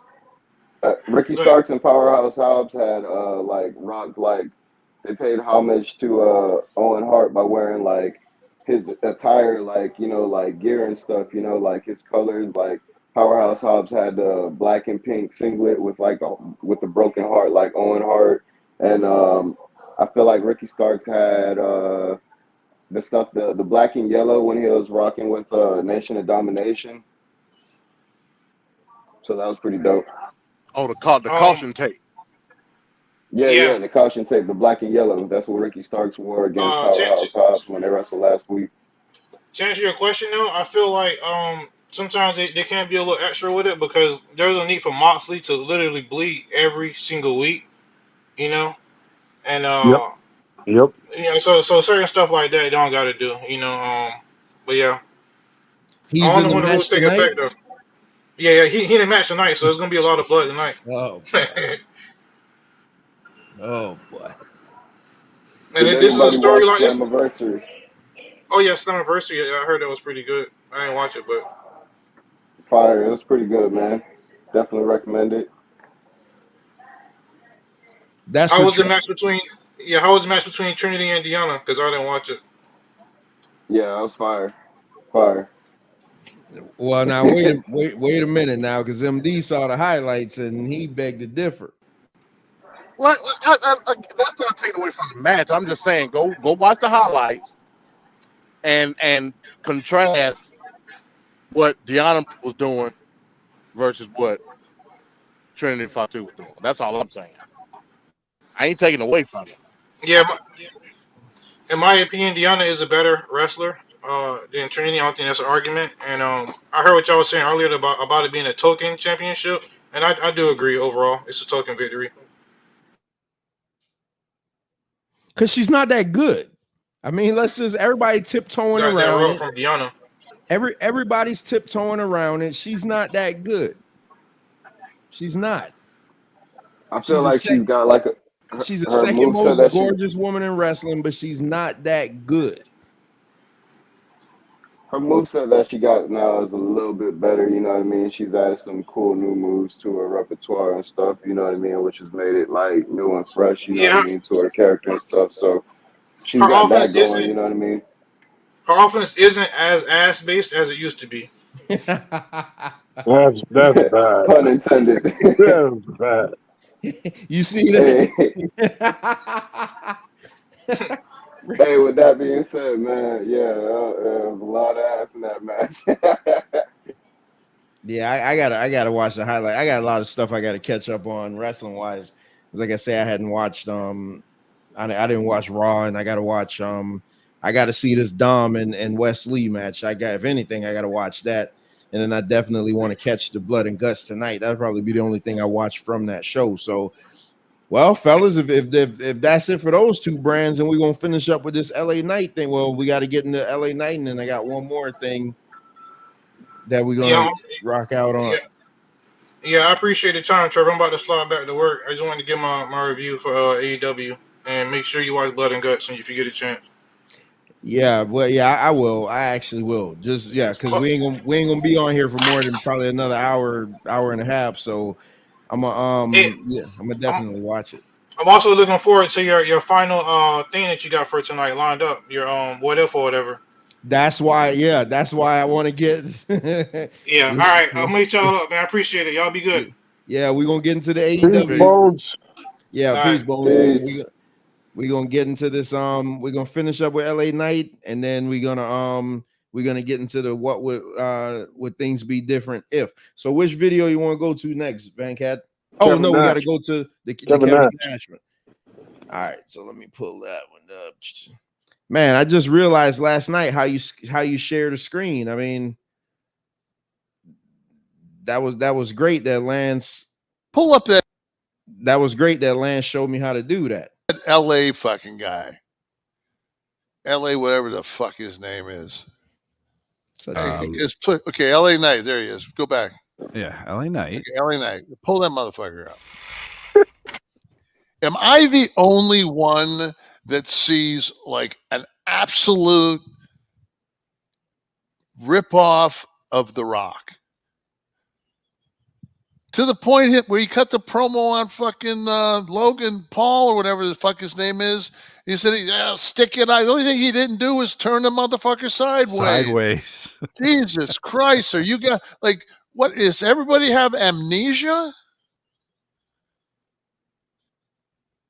There's nothing original. Oh man, his fucking promos. Finally, LA Knight has come back as a white guy. Fucking uncle. And I don't know this fucking guy, LA Knight. I don't know him, but I'll tell you one thing, man. I see the eyebrow. I'll tell you that. Let's get right into it. It's been fun listening to the talk over the week about that boy LA Knight. He's been pretty much making headlines everywhere. I mean, from the comment that my big homie made, Kevin Nash, from the comments that I made, Disco Inferno, Conan, everybody's talking about LA Knight, and everybody pretty much coming to the same consensus. Yes, he's a throwback. He's a guy that's definitely taking from what worked back in the day and bringing it to today's wrestling. And I get it. What's old is new again. Hold on, man. So yeah, Booker T is saying that. What's wrong with that? I mean, some people don't see it as a good thing, but I don't see anything wrong with that. That's what you're supposed to do. You're supposed to take elements of things you've seen, make it your own, and that's it. There's always going to be a variation or different version of something, but they're just going out of their way to, like, I think, diminish his rise. I don't get it. The guy been wrestling for 20 years. Nobody heard of him until recently, for the most part, and he's finally getting a good traction going in the right direction, and we got hate. So when you have a good wrestler coming up, so let's say Stone Cold, they would always say, oh, Stone Cold I can see shades of wrestler X from the past in him. Right. Nobody ever said that was an issue. No, not at all. Not at all. Because there's a lot of wrestlers that have something from past wrestlers. You know, Dusty Rhodes had elements of guys he was watching, and guys after Dusty would Hulk Hogan took from Dusty. He admitted it. He said, I stole this and that from like certain. Ric Flair took Dusty Rhodes' gimmick. Oh my God. Like, it's an endless slew of people that have taken elements of Dusty and made it their own thing. And nobody sees anything wrong. But this guy comes along. The Rock has been retired for God knows how long. I mean, he's been gone. I don't think he wrestled a match since when 2014 or something. 2015 maybe. Yeah, it's been a while. It's been a while. Yeah, and even when he was wrestling, he wasn't really wrestling. He was just doing a match or two. You know, so he hasn't really been on like a full-time schedule for over a decade and a half or more. And they're making it seem like it's highway robbery, which I don't agree with. All right, so let me continue. He had a huge ovation at Madison Square Garden. Like I say, man, this guy, he's going to get over. LA Knight is going to get over whether he got a belt around his waist, whether he don't have a belt around his waist. He's going to get over. But put the rocket on it. Put the rocket on LA Knight. Send him straight to the moon. That's just my opinion. I'm with you, man. And I know that we talked about it extensively last time when we talked about what Kevin Nash said. And I think that one person's rip off is another man's homage, right? And you know what? I remember hearing this about was it Chris Rock? Maybe it was Chris Rock or Chappelle or one of those guys said, you know, when you first start out in comedy, you essentially are doing an impression of your favorite comic, and they walked around, they were doing a Richard Pryor impression for the majority of the early part of their career until they were finally finding their footing. But you know what? Some of that style that's based in, one, where you fell in love with the medium, two, the first thing you tried, is always going to stay with you a little bit. And I was telling you, I didn't see it until people started pointing out the Rock cadence, to use your word, or the Steve Austin attitude.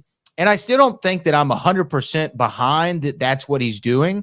But to say that he is not influenced by those two, or even by that generation of performer, would be silly to say. He's obviously influenced by it. The same way that I think a lot of guys, especially in his side of the age bracket, were influenced by that time, because that's probably when they broke into the business, or around that time, or shortly thereafter. One could say Big Cass was a ripoff of Big Sexy.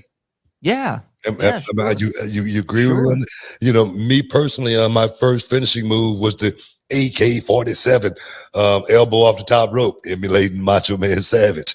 I couldn't stand up there like Mott, so I said, let me ditch this AK-47. But no, man, I think that's what good wrestlers do. So yeah, that's what we do. And what is wrong with that? Nothing. In my opinion. No. But it's different. Like, it would be different if he came out, it was like wearing the shirts, the Versace shirts Rock used to wear, and with the sunglasses, it would say stuff like, if you smell and it doesn't matter, and his finish happened to do with like pulling off an elbow pad and throwing it in some direction, then maybe I'd be like, yo, seriously? Come on, man. Like, who are you trying to fool? But is it ripping off Shawn Michaels when Dolph Ziggler does the super kick in the same way and tunes up the band? No, I think it's paying homage and it's a tribute. And it's like, the other thing is, Rock isn't around anymore. Steve isn't around anymore. They're dead. So why not somebody take the elements of the two most over guys in the history of the company and use them to his advantage? Yeah. I mean, that's what I would do. I mean, ain't no use of trying to reinvent the wheel. Yeah, that's disheartening. Like the way Kevin Nash, and I almost feel like he's just doing it just to get clicks and views, as we'll see in one of these videos. But everybody takes something from somebody. Wrestling moves there's not a monopoly on wrestling moves. Everybody does super kicks. Everybody does Macho Man elbow drops. Everybody does power drivers, but nobody's saying you stealing Harley Race's moves.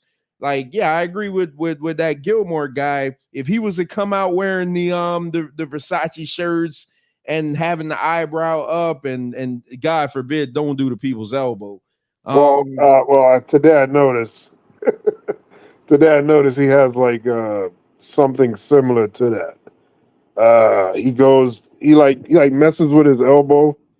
I don't think he throws it or not, but I know he messes with his elbow, then he hits the ropes, and then he goes up in the air real high and elbows the guy in the chest. So it's almost. So he does a better people's elbow. Right. You're right. I think he should stop doing that immediately. Yeah. But he has a move called blunt force trauma. Yeah, I like that move. Yeah. It's like a stunner at the beginning, but then it turns into something else where he just slams your face. I like that better, especially if he hits it good. Oh man. Yeah. That was good. But they're saying that they got to change the name because the name is too much. So I don't. Here we go with this again. So yeah, I think my whole thing with LA Knight is they just need to strike while the iron is hot, man, because he'll never be this time next year. He will not be as over as he is now. It's funny because you had the beginning of the year, you had Sami Zayn like that, and now you got LA Knight like this. It's like they're dying for these guys to get up there, and we're doing Bryan Daniels again. Trying to avoid him becoming what he needs to be because the crowd wants it and they don't want to do what the crowd wants or whatever. But I don't know. I think 20 years in the game, going through the ups and downs, and he finally gets a a niche with the crowd, and like, how do you not reward a guy for that? Yeah, I said he should have won Money in the Bank. I mean, I don't think he should have won Money Back because I think it was overwhelming. Oh, he's gonna win it, so I'm okay with that. I'm okay with that, but I'm just saying I'll be very interested to see what happens, especially with this Theory match he's got coming up, and that whatever that thing that they're doing. I'm really interested to see how the next few matches go because they're on watch right now. WWE. yeah, because I mean, even though they're at record high everything. They gotta. It's like Hulk Hogan said. You know, you can make one big mistake, or you just make a bunch of little mistakes, and it still equals up the same thing. And Yeah. I think with the old man back in charge, it's and how you know the old man is in charge. Look at all the rematches on Monday Night Raw. Oh God, I can't stand rematches right now. Triple H never did these rematches. Triple H never ran these rematches. Yeah, we need fresh match situations. You got enough guys in there. Now you got Alpha Academy and the Viking Raiders been basically going at it for like a month. It's crazy. Meanwhile you got other teams just all right, whatever. They could be repeating the same issue as WCW, where the bloodline is like NWO. And then you got a few outliners like, you have your Goldberg. So then that will be the equivalent of, like, let's say Seth Rollins, like the guys here and there, the Stings and the Goldbergs that are like the other things that are big besides the NWO. But then you have like underneath it, you have like these guys that are hungry, up and coming, ready to do it, but they're being held back. That's what Eddie Guerrero felt. That's what Chris Benoit felt. That's what Jericho felt. Like those guys, they felt that.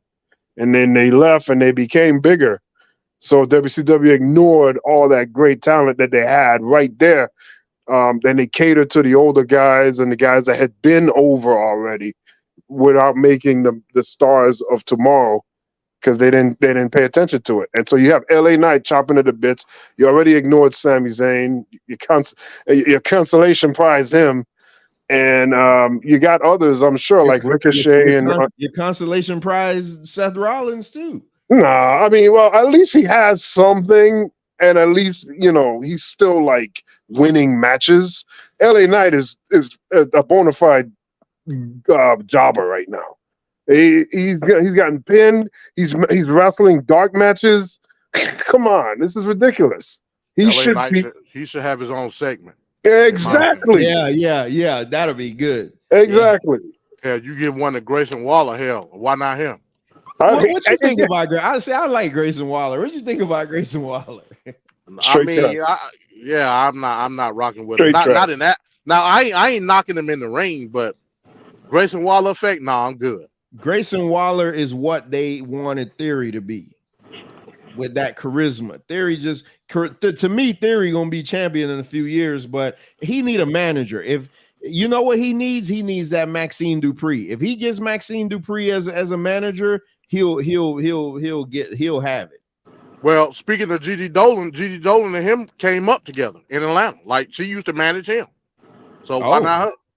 That's a Gigi, because Gigi Dolan is not. Yeah, she was the worst part of Toxic Attraction. And when you're in a group with Mandy Rose and you're the worst, you're not that good. But yeah, she used to manage Austin Theory. But so, why not? Gigi Dolan has some assets that can't be overlooked. I mean, it is what it is. So we should go into the SmackDown response or what LA Knight says. Yeah, he let me talk to you.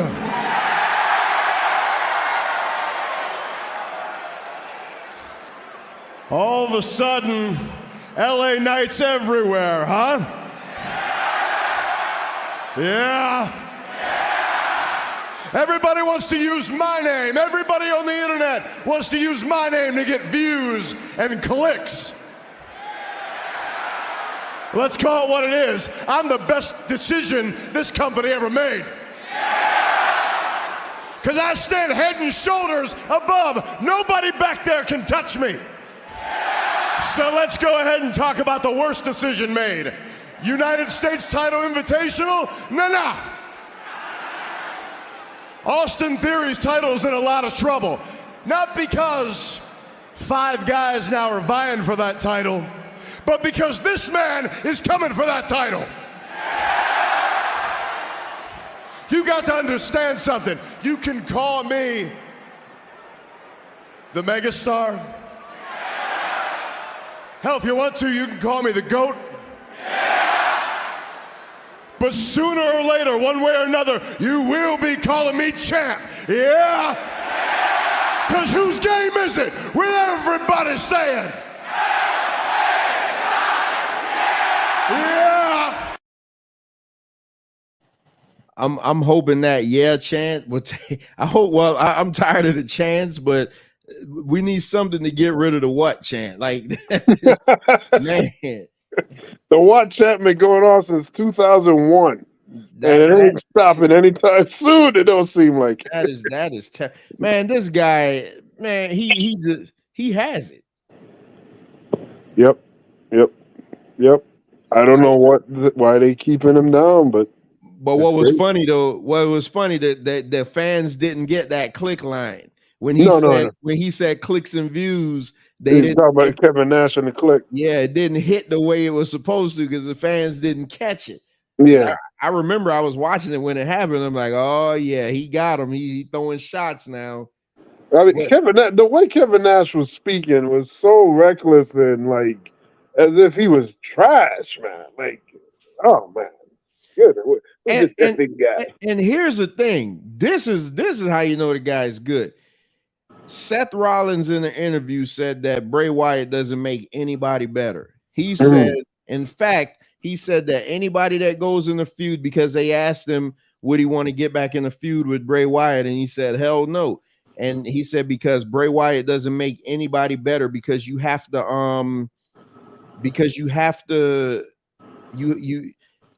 play to that character so much. Right, you gotta cater to it. Yeah, they had the world champion Seth Rollins, the Universal Champion at the time, cowering to Bray Wyatt to a point where it looked comical that he's on his ass backpedaling up the ramp. So LA Knight was in a feud with Bray Wyatt. They did the terrible Mr. Uncle Howdy dive off of the thing. They did the stupid Mountain Dew match. So this guy had to do a Mountain Dew match. This guy had to do that gimmick match. Like it and the fact that he's still, I think that's what made him popular, because the fans was like, well, damn, if you had to do that shit, maybe we need to take some we need to pay attention to you, man, because that anybody, I can't remember anybody ever wrestling Bray Wyatt, and I love Bray Wyatt. I can't wait for him to come back, but I like him. He should never be champion, and what he does should I can't explain it. When the Fiend first came out, the Fiend was the greatest thing ever, but they progressively started making it worse. Bray Wyatt needs to, I don't know, but I like Bray Wyatt. I hope that he comes back healthy. Undertaker did an interview recently and said that Bray Wyatt has the potential. So Bray Wyatt, he thought that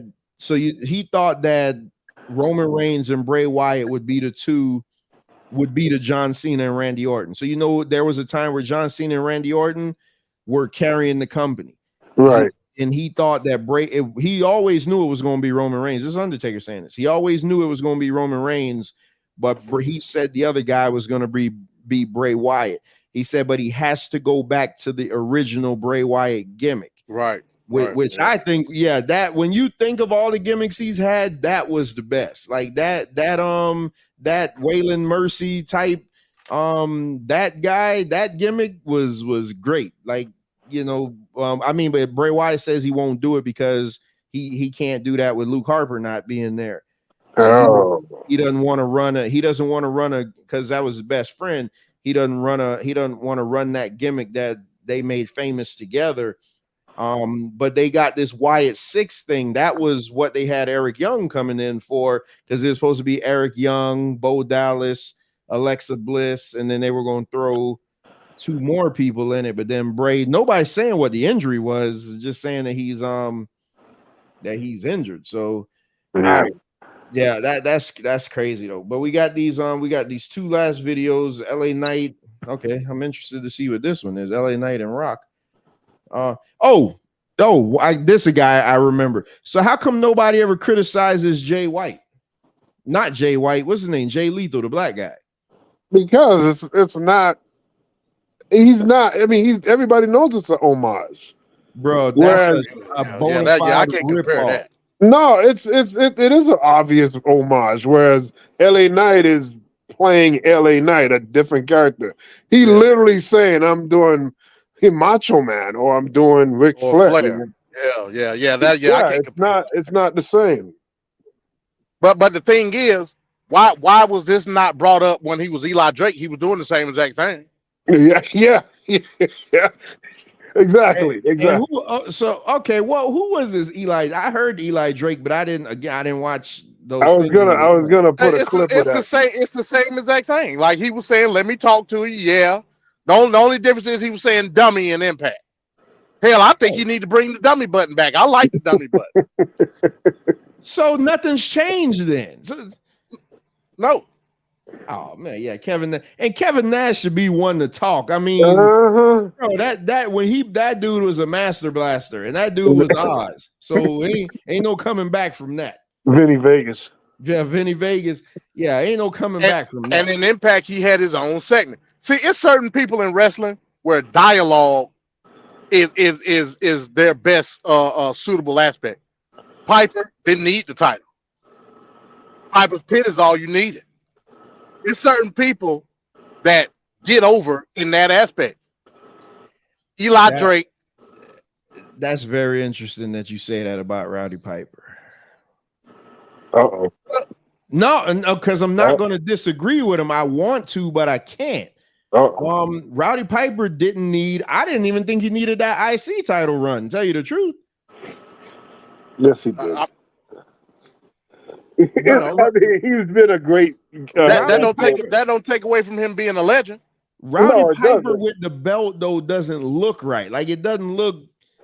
I don't know. To me, it just didn't look. He didn't need it. He was that great. Like he just always was the villain. He should have beat Hogan.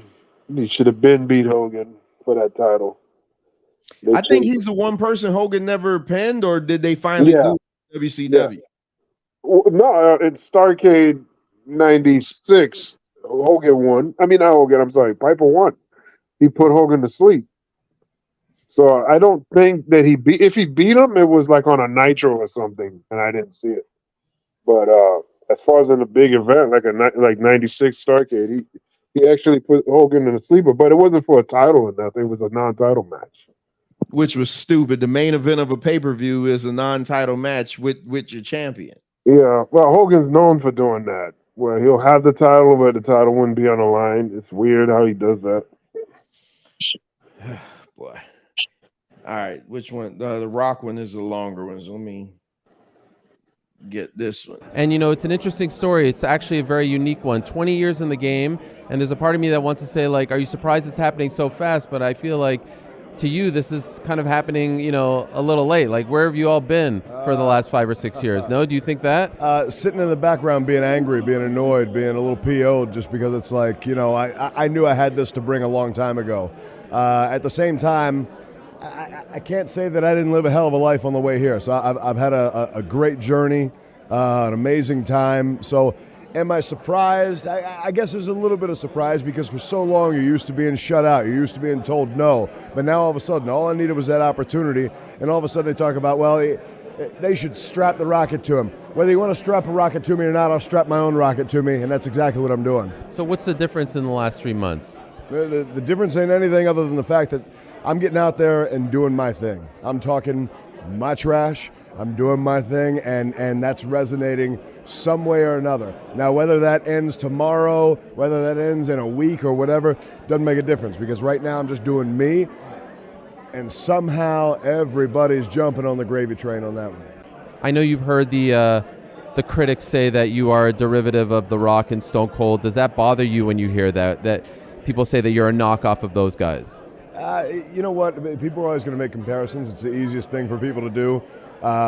If you have something that's familiar to you and here's this new entity, all right, well, what can I compare it to so that I can make it feel familiar to me? That's fine. Whatever you need to do, go ahead and do it. I am me. I'm the one. I'm the only. I'm LA Knight. Is there any truth to that, though, that you have taken from them and made it into your God, own? man, look, when I was in high school, those guys were my bread and butter.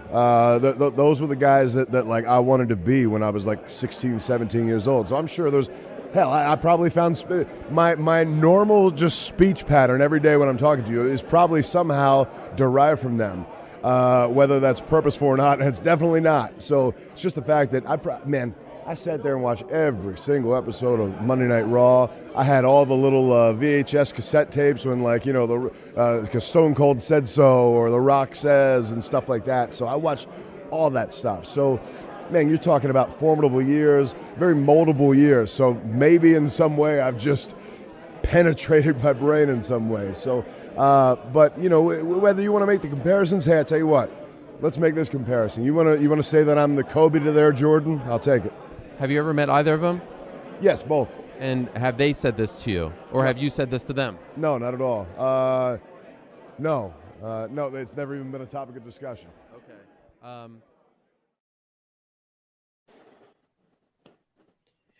And not for nothing, man. Everybody in all walks of life. He started with Drew, I believe, in a 3-person crew. Okay, he was the mouthpiece for Drew. Okay, didn't know that. Everybody's, and no matter what you do, everybody takes from some aspect of something. How many times we walk around in in high school, everybody was Stone Cold says so, or do you smell what The Rock is cooking? The only person, I didn't know anybody who was walking around mocking Hulk Hogan, but hell, even today at 43 years old, my delivery a lot of times is delivering like Ric Flair. Like I in his calm day, not his not his over the top flair, but when he delivers certain cadences and stuff, like that's all Ric Flair. So everybody does it. I mean, it's bullcrap that people are gonna criticize somebody for. The one thing they do need to define, though, as the company, they need to define, is he well, I mean, we know he a face now, but he has to do that one face move because he really hasn't turned face yet. The fans turned him face, but he hasn't turned face yet. So I think he's going to need like that one, and I don't know what it would be, but he's going to need to do that one thing that just makes the crowd, hey, this is our guy, solidified. And honestly, I wouldn't mind seeing a program with him and with Roman just to keep you busy, like maybe through what you got, SummerSlam coming up, and then the next big one would be what, Survivor Series, but they're gonna have probably 2 or 3 before that. So I wouldn't mind seeing him in the program with Roman. At least it would be something different. Right, it'll be a fresh matchup because Roman done pinned everybody. Might as well give him another person to pin.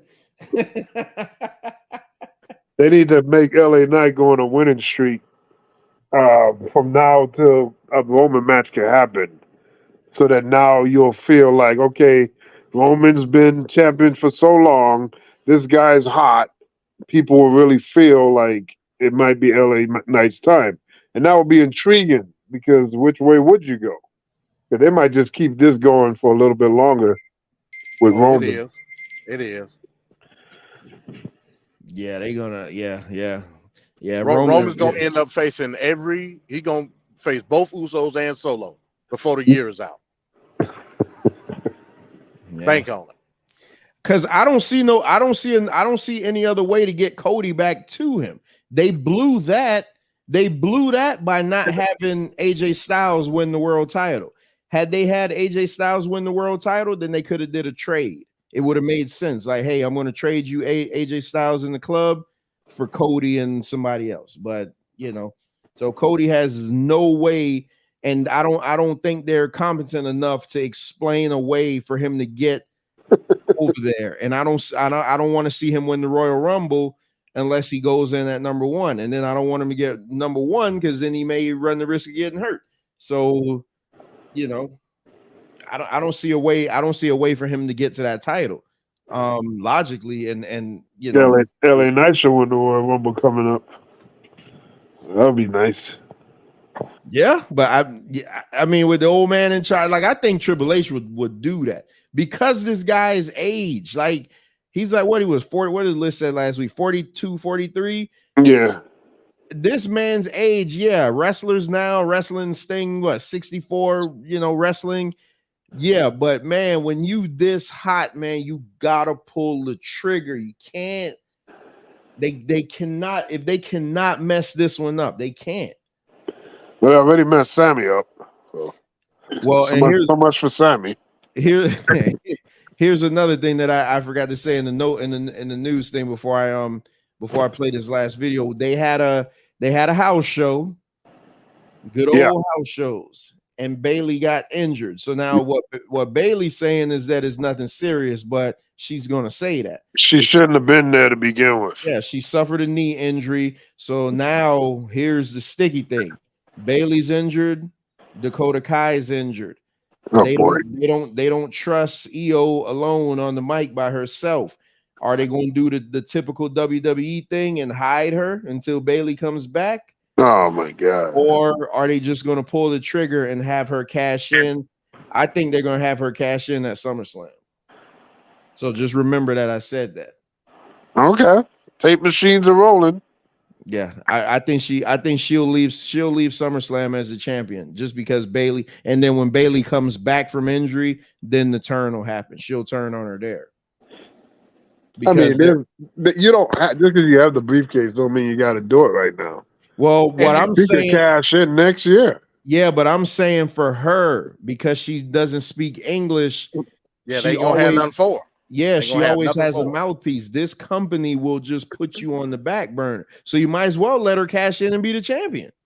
But if you can't do nothing without the title, how you gonna do something with the title? At least she'll be champion, so they can be like, that makes no sense. No, it makes all the sense in the world. Can you imagine her trying to come out every week and cut a promo on something? But if you're the champion, you're gonna be cutting promos regardless. But if she's a champion, then they can still have Bailey come out on crutches or something and still be her so now we're working this lady literally to death on crutches, just to support a person that doesn't have a mouth. Hey. I don't know, man. I don't know about that. Yeah, I mean, the only negative would be you were going towards something with her and Bailey as a payoff, and you don't have that no more. You know what I'm saying? Unless I would rather wait. Right, unless you're gonna say that she cashes in and becomes champion, then when Bailey's ready to come back, she turn. You know That's what I'm saying. Bailey will absolutely turn on her when she come back because Bailey could blame that she's the reason she got hurt. But we already know Bailey backstabbed her. In the Money in the Bank, she was backstabbing her. That's why it even makes it better, especially if the injury if it's not like going to be a long-term thing, like hopefully not, because Bailey already was out for like a year or so. Wow. But if it's something, and Dakota Kai came back from, no, who was that? No, Tegan Knox blew both her ACLs out like a year apart. But yeah, so these women, man, when they get these knee injuries, then that's it's pretty much it's pretty much down. But I don't know, man, because I just don't want them to put her. I know this company, man, if they'll be like, oh, remember when I think one of the Usos were hurt, you didn't see the other one for 6 months. That could have been the time that they were building him up, to do something else. They just had him off of TV for 6 months. Like they feel like if your tag partner gets hurt, let's take you off of TV. I mean, good for them because they're getting paid, but it's like that's what I'm saying. They got too many wrestlers. This company could stand to lose 30% of their roster, and they wouldn't bat an eye. Their TV probably would be better. But my only thing is, like, where would these other guys go to work? Because AEW can't take everybody. WWF did that to Animal. The Road Warriors when Hawk was on his drug thing and he was out for a while. Animal couldn't be there either, so he had to also be out. And now Animal is like not getting a paycheck because Hawk is busy messing up. And And how that's not stupid is fair, that? man. How Yeah, that's not stupid fair is at that? all. Yeah, That's terrible. yeah, And it that is. and that was a time when they were like on they just did like downside guarantees, but they were on like per appearance things. Now they got contracts where they're they got a downside no matter what. But it's like man, that's crazy. Yeah, Wow. I hope they don't take her off of TV, man, or what they probably do. Nah, because they're heating up Raquel for Rhea. I'm thinking maybe just have her start going over to Raw because she is the Money in the Bank champion, so she could challenge anybody she wants. Because in NXT she didn't talk. In NXT she legit was just a champion. She was a champion for about a year. She was legit just a badass champion. Anybody called her out, she came out there, beat that ass, and went back. Yeah, I mean, she don't have to talk. I just don't want the Bailey injury to affect her, to keep her off of TV because they're Yeah, just now finally shining a light on her. I know. It's just crazy. All right, last video, then we're gonna get into the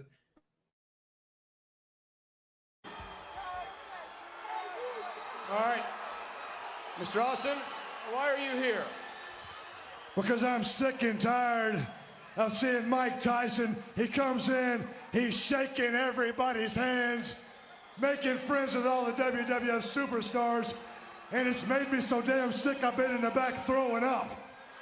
Yeah, me too.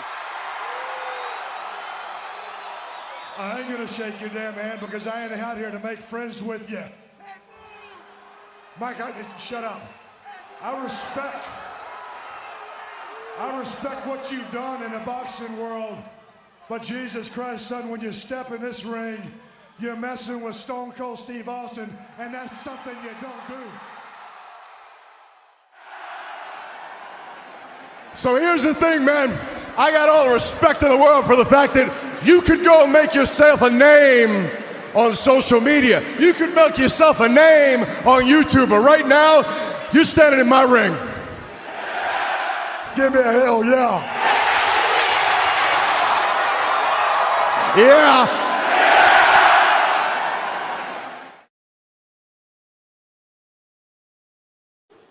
oh that yeah sounded kind of loud. that yeah sounded kind of loud, man.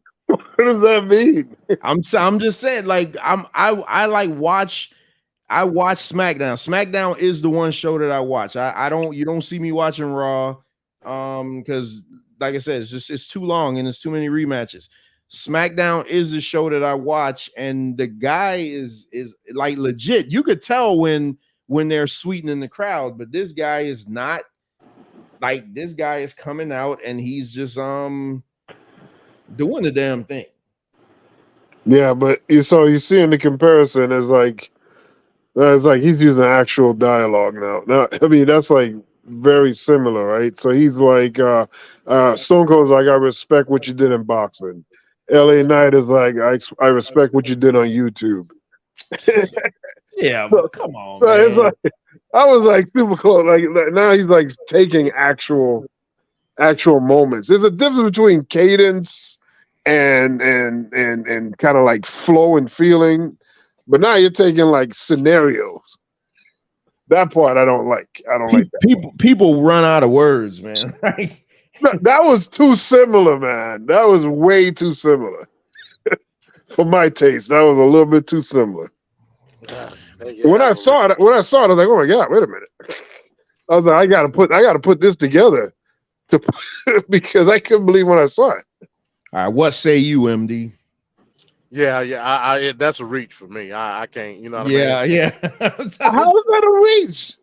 Yeah, man. I mean, is it coincidental? Yeah, but no, it's not coincidental. Yeah. That's like one of Stone Cold's more famous mic work right there with him.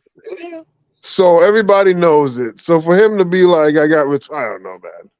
I don't know. That just seems a little. You already got that that whole I'm stealing from this guy vibe, and then you take like dialogue, like exact. I don't know. Yeah, I'll just look at it as merely a coincidence. Merely a coincidence, man. So overall, when is damn, I'm drawing a blank. I'm about to say Eli Drake. When is LA Knight going to be a champion? I say SummerSlam. SummerSlam. Yeah, he's going to beat Theory. Oh, you're talking about any title. I'm thinking world title. Yeah, I can see it. I can see it. He better be SummerSlam. They won't pull the trigger before. Yeah, they won't pull the trigger this year for a world title. Absolutely not. Because like MD said, Roman's gonna have to go through the whole bloodline. So he has Jay at SummerSlam, and he'll have Solo probably at Survivor Series. Mm. And then he'll finally lose it at Mania. Well, this is horrible. I hope he don't lose it at Mania. That'll be what, 4 years? It's crazy. That'll be 4 years. That'll be 4 years But plus. but he hasn't defended the title since Cody. That's a hell of a problem. Wait a minute, he hasn't defended the belt since Mania? What defense has he had? I'm trying to see. Exactly. It was tag team matches. He's been in tag team matches the last few what did he do in pay-per-views. Saudi Arabia? Yeah, tag team matches. Tag team matches all the time. He has not defended his world title since Mania. WrestleMania is what? End of March, April, early April. Yeah, April 1st and April 2nd. I mean, so we're almost in August. So when you claim to be the best and you ain't defending, like you beat everybody, did you really? No, you ain't wrestling nobody. So he wrestles like once every 5 months or something like that. Damn, you're right. He has his last title defense was at WrestleMania 39. Yeah, there's a meme out there that says Roman hasn't defended the title in over 100 days. And remember, they used to have a 30-day rule. Yep. That's why, as Jim So Ross says, it's hard to respect that. Like you can't brag on a weekly basis that you're better than everybody in history. And I mean, when you make Hulk Hogan look like a stud, that's bad. yeah, at least Hulk Hogan did it like every 2 months.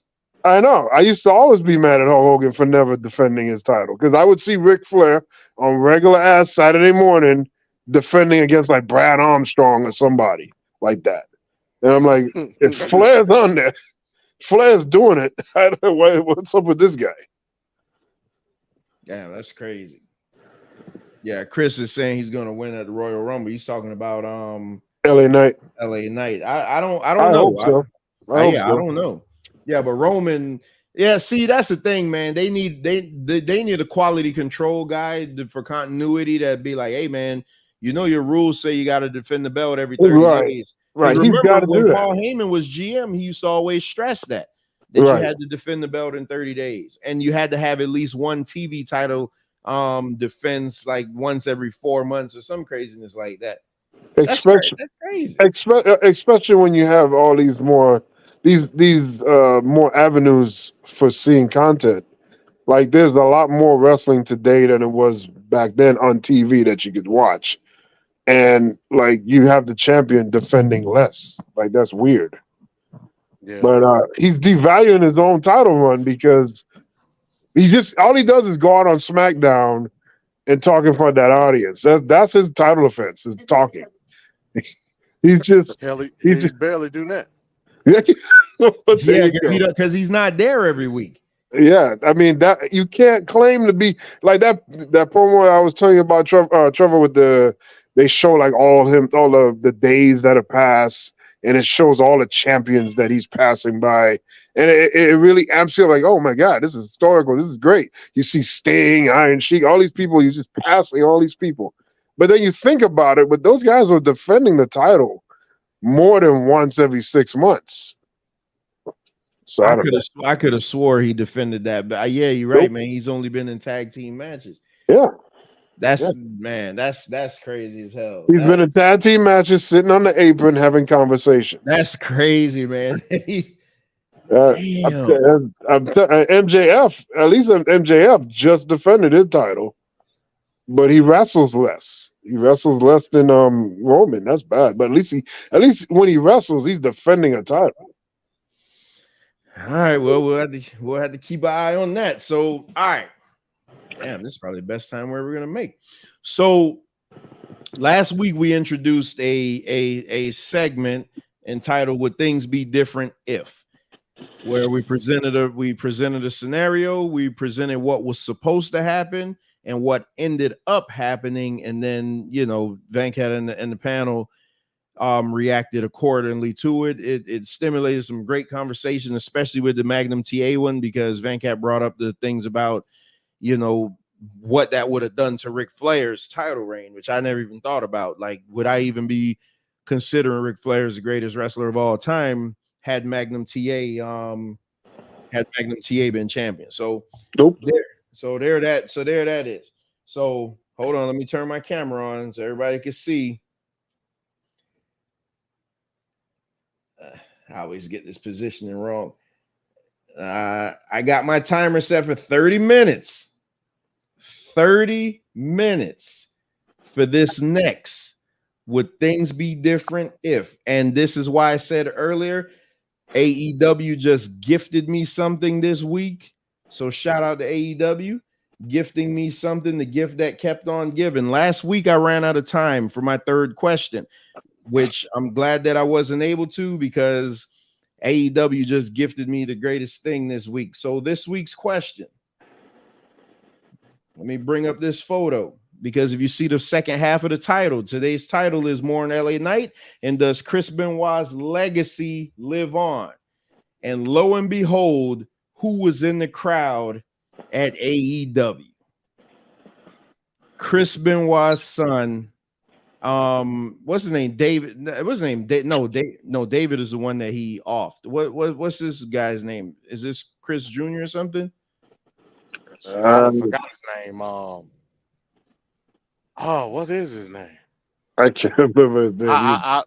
No, Daniel. Daniel was the little boy. His name David. Okay. Yeah. So yeah, Daniel was the little boy. So this, I'm assuming this is not Nancy's son. Daniel was Nancy's son, correct? Right. Yeah, right. Yeah, this is son from his first marriage. All right. So, which, by the way, if he was in that house, he would be dead too. Yeah. I mean, good catch, I guess. For you to bring that up, not what happened to him, but so I'm gonna say this. Because I am gonna sit back. I'm not gonna say anything. I'm gonna let Venkat and MD. I'm gonna let because when we get in this conversation, you don't know how to approach this conversation without getting all emotional on it. So emotional. So I'm gonna sit back. I'm not gonna say anything. I'm gonna let Venkat and MD have this. So this is Chris Benoit's son, who has to live with the shit that his dad did, which is very unfortunate. And I'm shocked that some wrestling promoter hasn't tried to exploit this yet, of having his son like, hey, come see Chris Benoit's son wrestle, because he absolutely trains. He absolutely has wrestling knowledge. And any promoter would be chomping at the bits to sign this kid and be like, see, we give people chances. Vince McMahon wouldn't do that. But so this is why I say this is a gift that keeps on giving. So he's in the crowd at AEW. But look at this next picture. Before the night that everything happened, Chris Benoit was supposed to wrestle CM Punk for the ECW championship. We all know he didn't show up.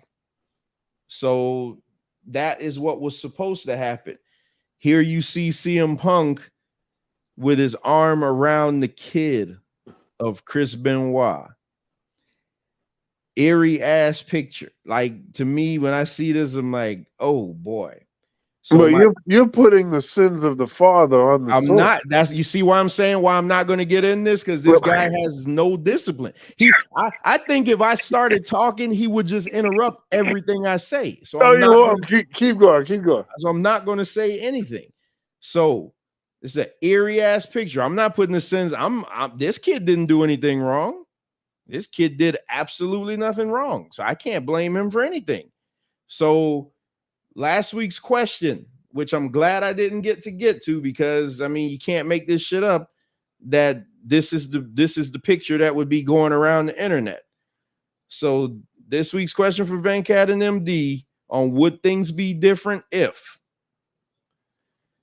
Let me pull it up because I want the exact wording. Okay. Before Benoit's death, he seemed to have it all. The professional wrestler known as the Canadian Crippler was born famous, was world famous and beloved by his fans. But on June 24th, 2007, the wrestler killed his family, then himself. Chris Benoit's murder of his wife and young son's suicide shocked pro wrestling. I am about to hit start, and here's my question. What would have happened? What would wrestling had looked like had Chris Benoit not done that? Don't get quiet now. I mean, I won't see what I don't see much of a change. He would have been because it was so many wrestlers that wrestle today that were influenced by Chris Benoit. Point blank, period. I've always said Benoit was my favorite wrestler, hands down. So I mean, you would have had more of an impact as far as wrestlers that are coming up today, no doubt. Well, I can't stop looking at Trevor's face with that smirk on his face. I don't know why we have that going on, but I mean, now he put the avatar. My God. Anyway, yeah, I would echo what MD is saying. It wouldn't have been much change. Maybe he would still wrestle to a lesser capacity, maybe. But it just would have been the biggest change would obviously be that that dark cloud in professional wrestling wouldn't be there. But right. And maybe people that would have gotten the same result would be if it wasn't for Benoit's situation, people down the road would have probably had the same issue if Benoit didn't have that issue. So you're talking about the chair shots. WWE pulled back on a lot of the chair shots to the head. A lot of the different things that will create or cause a concussion, they kind of like pulled back on that. So if Benoit thing doesn't happen, obviously that was a reason for the pulling back on those rules. I disagree with that. You think so? Because because CTE was still a thing with and without Chris Benoit. Right, but the Chris Benoit thing was so huge, it brought a big spotlight. It was. Yeah, but so, I believe because it was so much of an emphasis on CTE at that particular time. It may have wouldn't happen as sharply as it did, but it was still eventually gonna happen. Oh, of course, without a doubt. Okay, and it might have been it might have even been a worse scenario where more people would have been killed, and it probably would have been an even worse scenario than what we have now. I mean, this is bad. 3 people died, but you never know what that other scenario could have been. Like that football player took out like 6 people. Football player. Yeah. So I mean, you never know. You never know what the end result could have been. I get that point. But like I said, as far as the impact on the industry itself, it would have vastly been a steep contrast in terms of his style versus what other people were trying to do at that particular time. Like I said, it's a lot of wrestlers that wrestle right now that were heavily influenced by Benoit. Right. I mean, you can't get around that.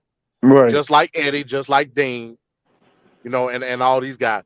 Right now in 2023, I think he would be with Dean and AEW producing, then that's my opinion. That's where I think he would be. I don't think he would have stayed with WWE, even though Right. WWE treated him well. Like I ain't gonna say they didn't, but how I see WWE now versus the type of person I would think Benoit to be, yeah, he wouldn't be there at all. You know what I'm saying?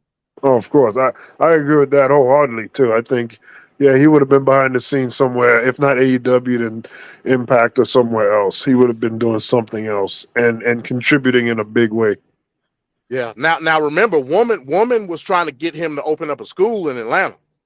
Mm-hmm. Like they had printed up stuff, printed T-shirts and all type of stuff like that. That was supposedly the next move. You know what I mean? So how far that would have went, I don't know, but yeah, then Nancy had put together a whole business plan trying to get him to open up a school in Atlanta. So how long he would have did that, I don't know. Right. Right. But If I he would have did it at all. right.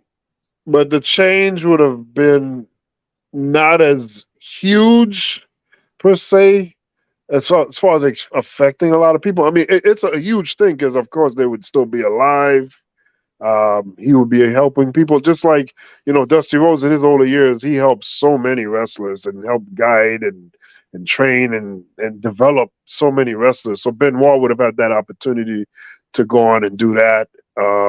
But as far as like the question last week with like Magnum TA's thing, I think would have that what if was a bigger hit, I think, to the wrestling world, because I think the whole landscape would have changed. And for everybody, not just for NWA or WCW, I think it would have affected the entire industry. This right here mainly would be those lives wouldn't be lost. He would be able to contribute in society in a better way, and we could have avoided that horrendous act that happened. But it's not as big or large scale in the grand scheme of things as a Magnum TA if his career would have moved on. Right. Right. And WWE overall, like they could have saved face image wise. Because like Right. WWE took a big hit when that Right. whole thing was going on in the media, you know what I mean? Right. But again, And like right. no, I was just saying, like I was saying, but then the other part of it is, it brought the attention to CTE, and then it made changes happen that probably helped somebody today or multiple people that we know today that may have been in the same scenario. So you would just not have been one, and then it would have just been somebody else. I mean, I don't want to be that bleak, you know what I'm saying? What I'm saying is, regardless, even if there wasn't a particular instance in wrestling, WWE would have still went toward no chair shots to the head based on the climate at that particular time when it came to CTE and other sports. You know what I mean? Like I don't want to You be think bleak they and would have say had the initiative to do it? I think the media in itself or the climate would have nudged WWE to do it. You know what I mean? And Yeah. in the interest of like being suitable, they would have did it because it's WWE. You know what I'm saying? Yeah. They're not going to defy, and then just say F you and they don't got that type of image. You know what I mean? So Yeah. I think even without an incident, they still would have went toward it eventually. Yeah, That's my that's the opinion. key word. Eventually, eventually could be 1 year or 15 years. Yeah, I mean, yeah, the time may vary, but eventually they would have did it just because of the climate at that particular time. What's up, Trevor, man? Like it ain't we ain't arguing, ain't no big deal. So Exactly. So I'm sitting back here. I'm just sitting back here enjoying the conversation, actually taking my mental notes of what I do want to interject because I kind of agree with y'all. And so here's my quick thoughts about this, because now the more I had time to process this, every time you talk about this, it always gets all touchy feely. So I'm the guy. I'll never. Okay, we're gonna say CTE. We know the whole CTE thing, but I still will never absolve him for what he did. But I'm about to say something that nobody probably ever thought that they would ever hear me say. Had this not happened, because I'm looking at it, I'm going backwards now. Had this not happened, I think more people would have been dead. Just because this was the first time in pro wrestling that it forced the largest company in the world to just halt. And because now it's not like everybody wasn't looking at them like, oh, it's that pro wrestling thing, who cares about this? Now you're looking at somebody that's directly your former champion, somebody that won your title on your biggest show of the year. Now you have somebody that's attached to one of the most heinous crimes in wrestling. We know that, you know, Bruiser Brody and Bruiser Brody's, that I think that anniversary of that murder was, I think, yesterday. But we know about Bruiser Brody. We know there's been tons of other things crazy going on in the wrestling world, but never was the spotlight. I remember when this happened for probably about 3 months straight.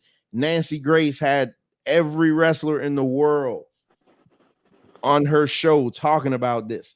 Had this not happened, the chair shots would have still been going on. Remember, they didn't get rid of the chair shots. They didn't get rid of the chair shots to the head until after this happened. They were still doing that.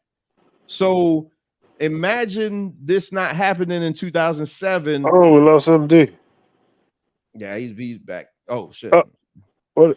Imagine this didn't happen in 2007 and they would have still been hitting guys in the head with the chair shot, because the NFL knew that this was going on, but it was like a thing, like a hush hush thing in the NFL. They weren't finding out about it until after the guys died.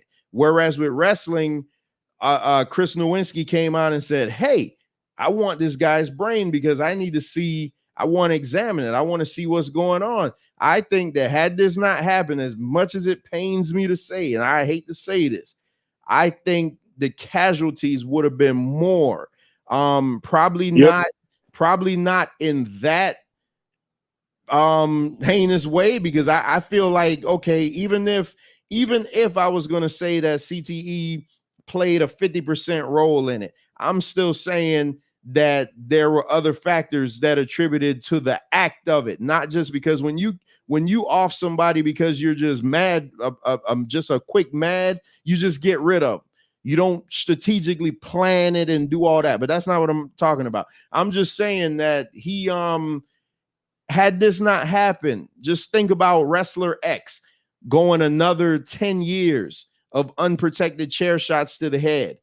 And then one day Wrestler X just goes crazy and shoots up everywhere. Or you have more than one wrestler. Look at Daniel Bryan. Daniel Bryan said that he wrestled with concussions so much because they just didn't know about it. It was a thing that they just wasn't, they just wasn't checking. They didn't know the symptoms in his earlier stage of the career.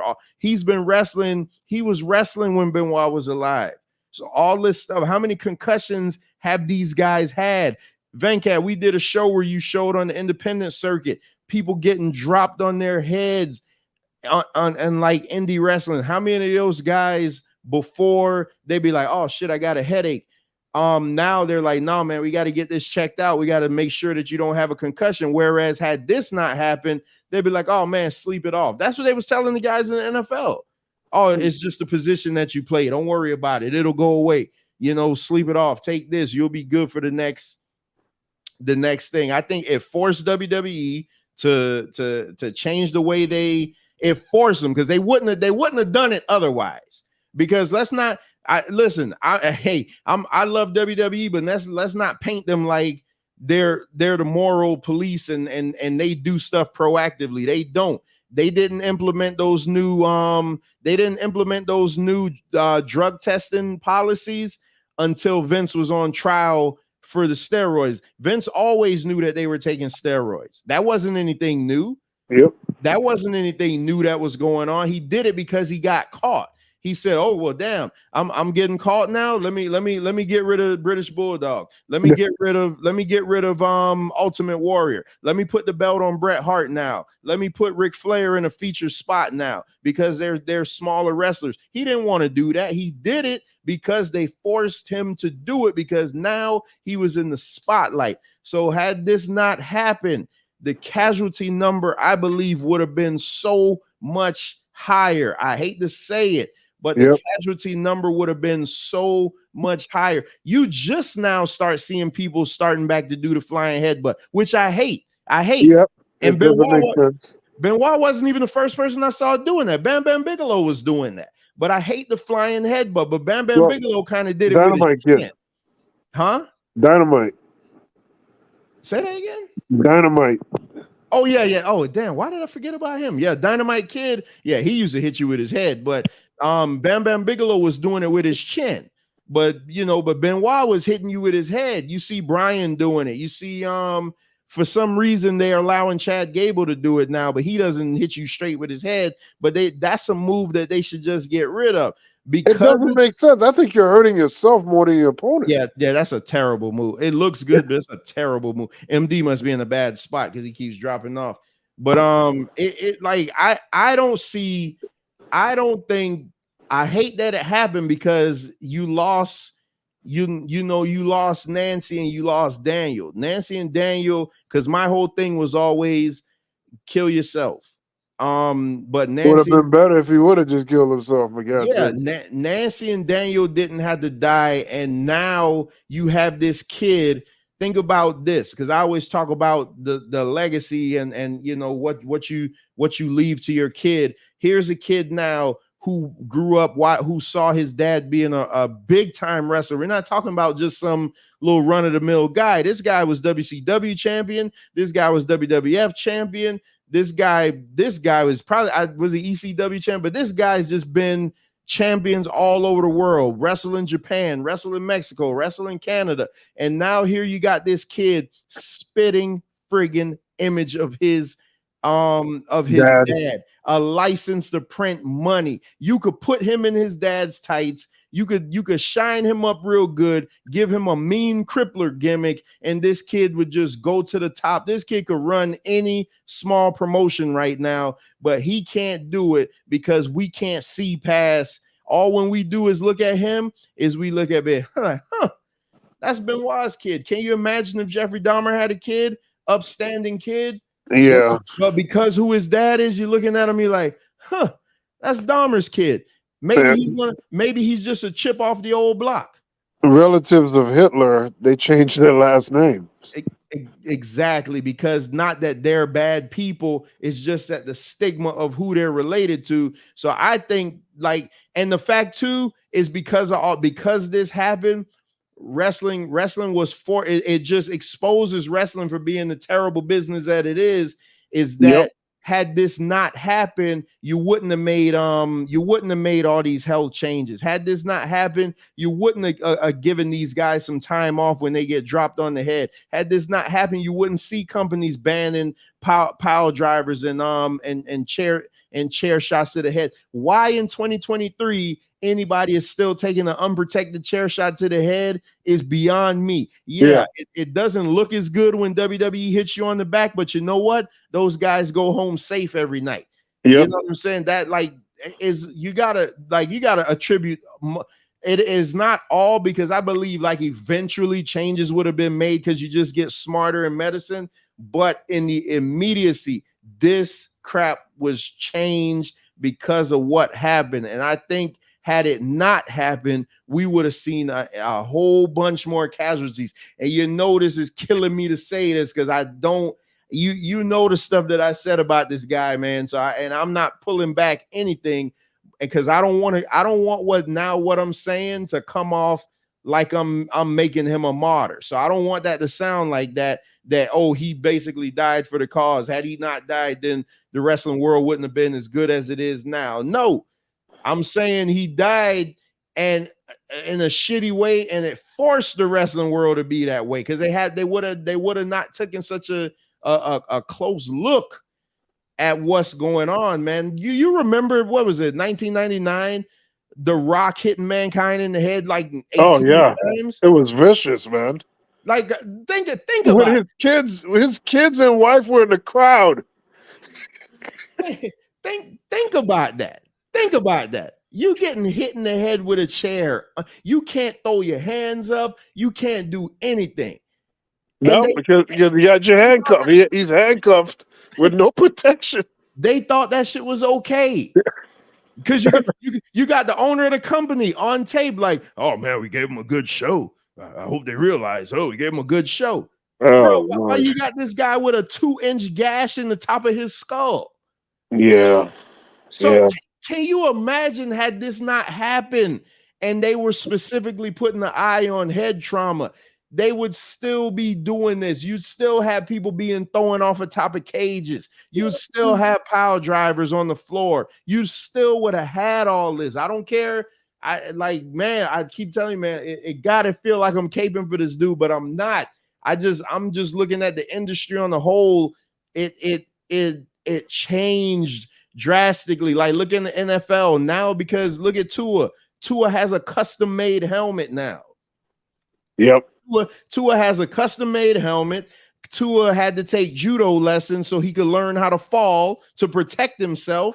Can you imagine? And I'm gonna land my plane right here because we got 10 minutes. I want y'all to get in. I know I was gonna be talking this long. Can you imagine? Think about this. 1980s, 1990s. I'm telling any NFL quarterback X, hey, go take fighting classes so you can learn how to fall so you don't rock your head. Man, them guys would have cussed me out and probably kicked my ass. But what happened with Benoit forced them to look at these things totally different. And I'm glad that AEW is banning pile drivers, because I saw a picture of a AEW show where a guy was sitting too low and got dropped right on his skull. And it's not good when you're going home and you 30, 40 years old, you're making all this money. You're supposed to enjoy the prime of your life, but you can't because your damn brain is scrambled eggs. Yeah. It's not a good feeling. I've had a concussion before. It's not a good feeling when you can't see, like your vision is all messed up and you had these ridiculous headaches. I know what that thing feels like. And that was one. It took me only to get one to know I didn't want it again. Don't like that one. These guys are living through this. When Daniel Bryan turned on the Wyatt family, he said he didn't remember half of it. It was the loudest reaction he ever got in his entire time in WWE. He didn't remember half of it. Because you know why? Because he was on top of the cage with a concussion.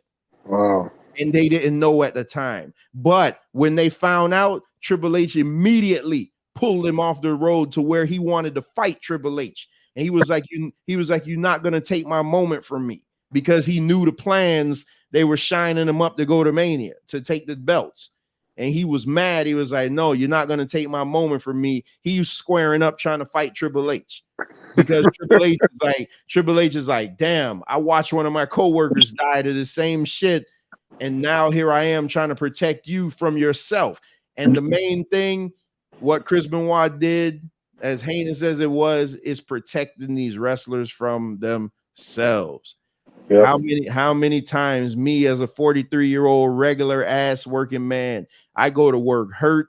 I go to work with some back pain sometimes where I know I should stay my black ass home, but I do it because I need protection for myself sometimes. And that's Arthur saying the Hell in the Cell, Mankind and Undertaker, bro, they were throwing, he threw him head first off the cage. Like, can you think about it?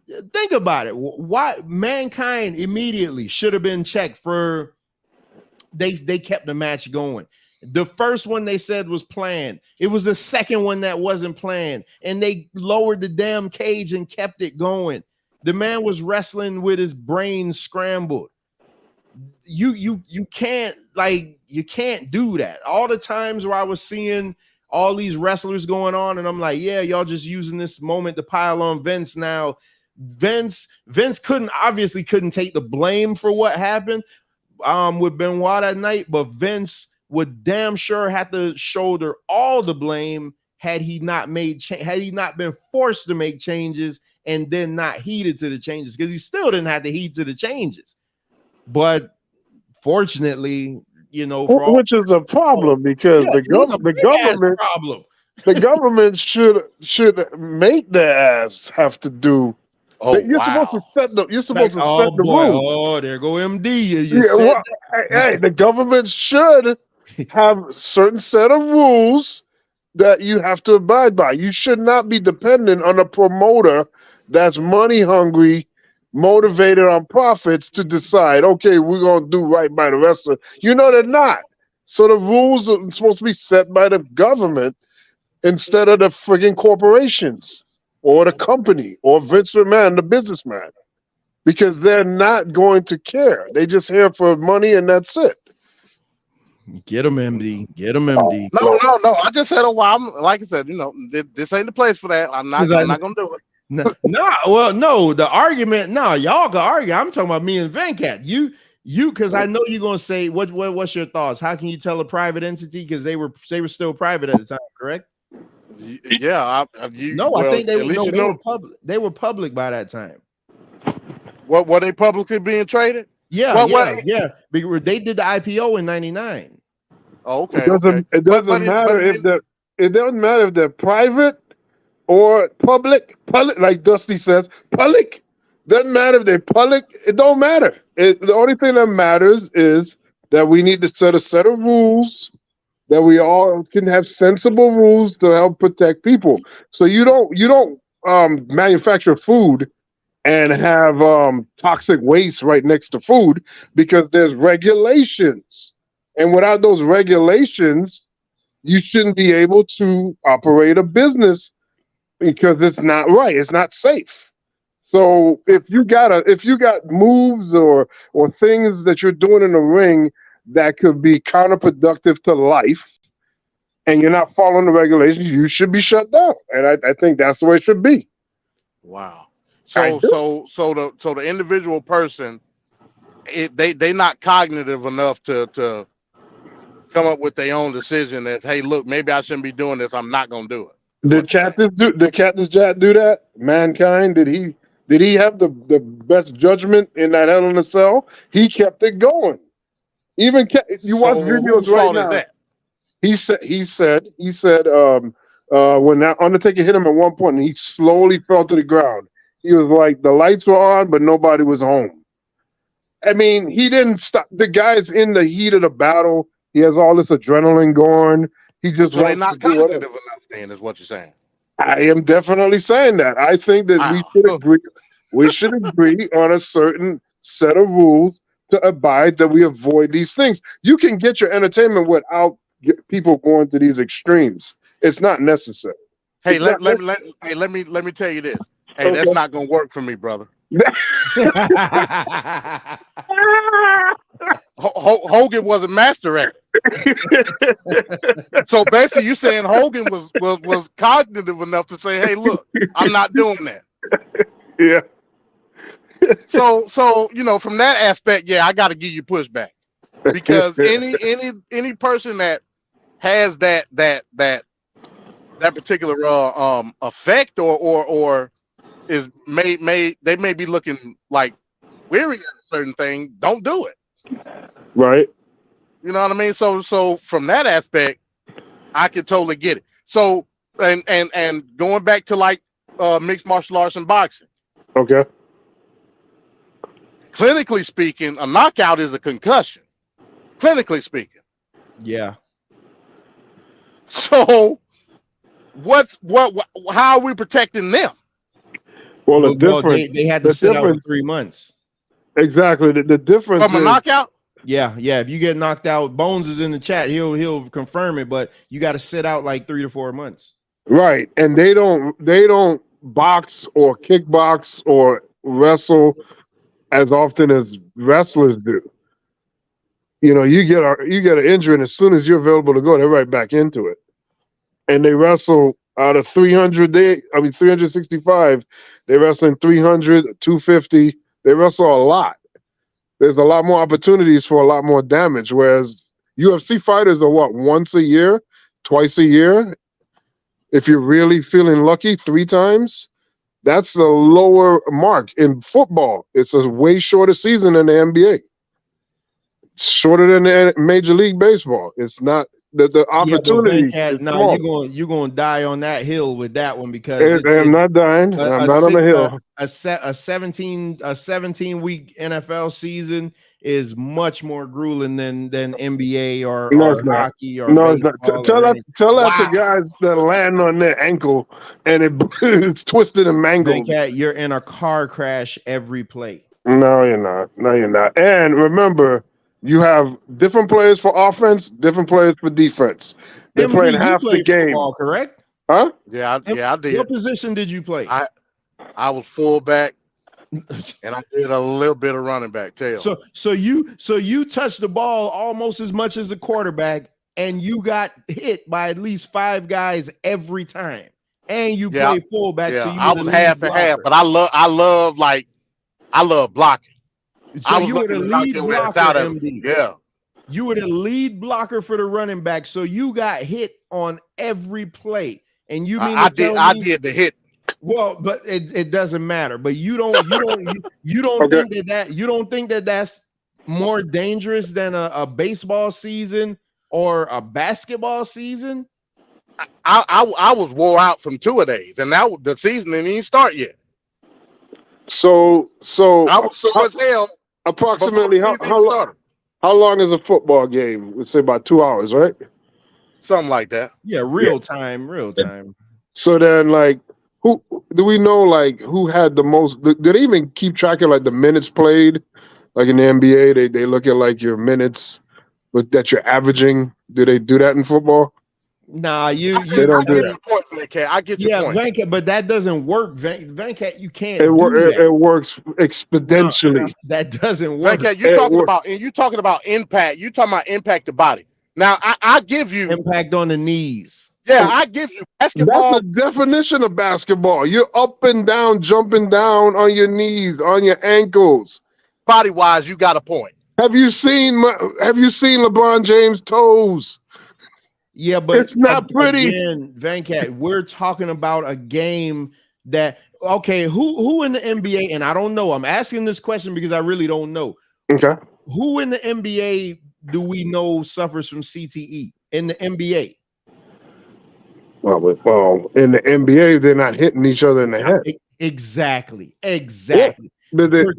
Pertaining to what we're talking about, the NFL is the most brutal thing you can do. Wrestling is way more dangerous, especially 90s style wrestling. But wrestling is more protected because it's more scripted.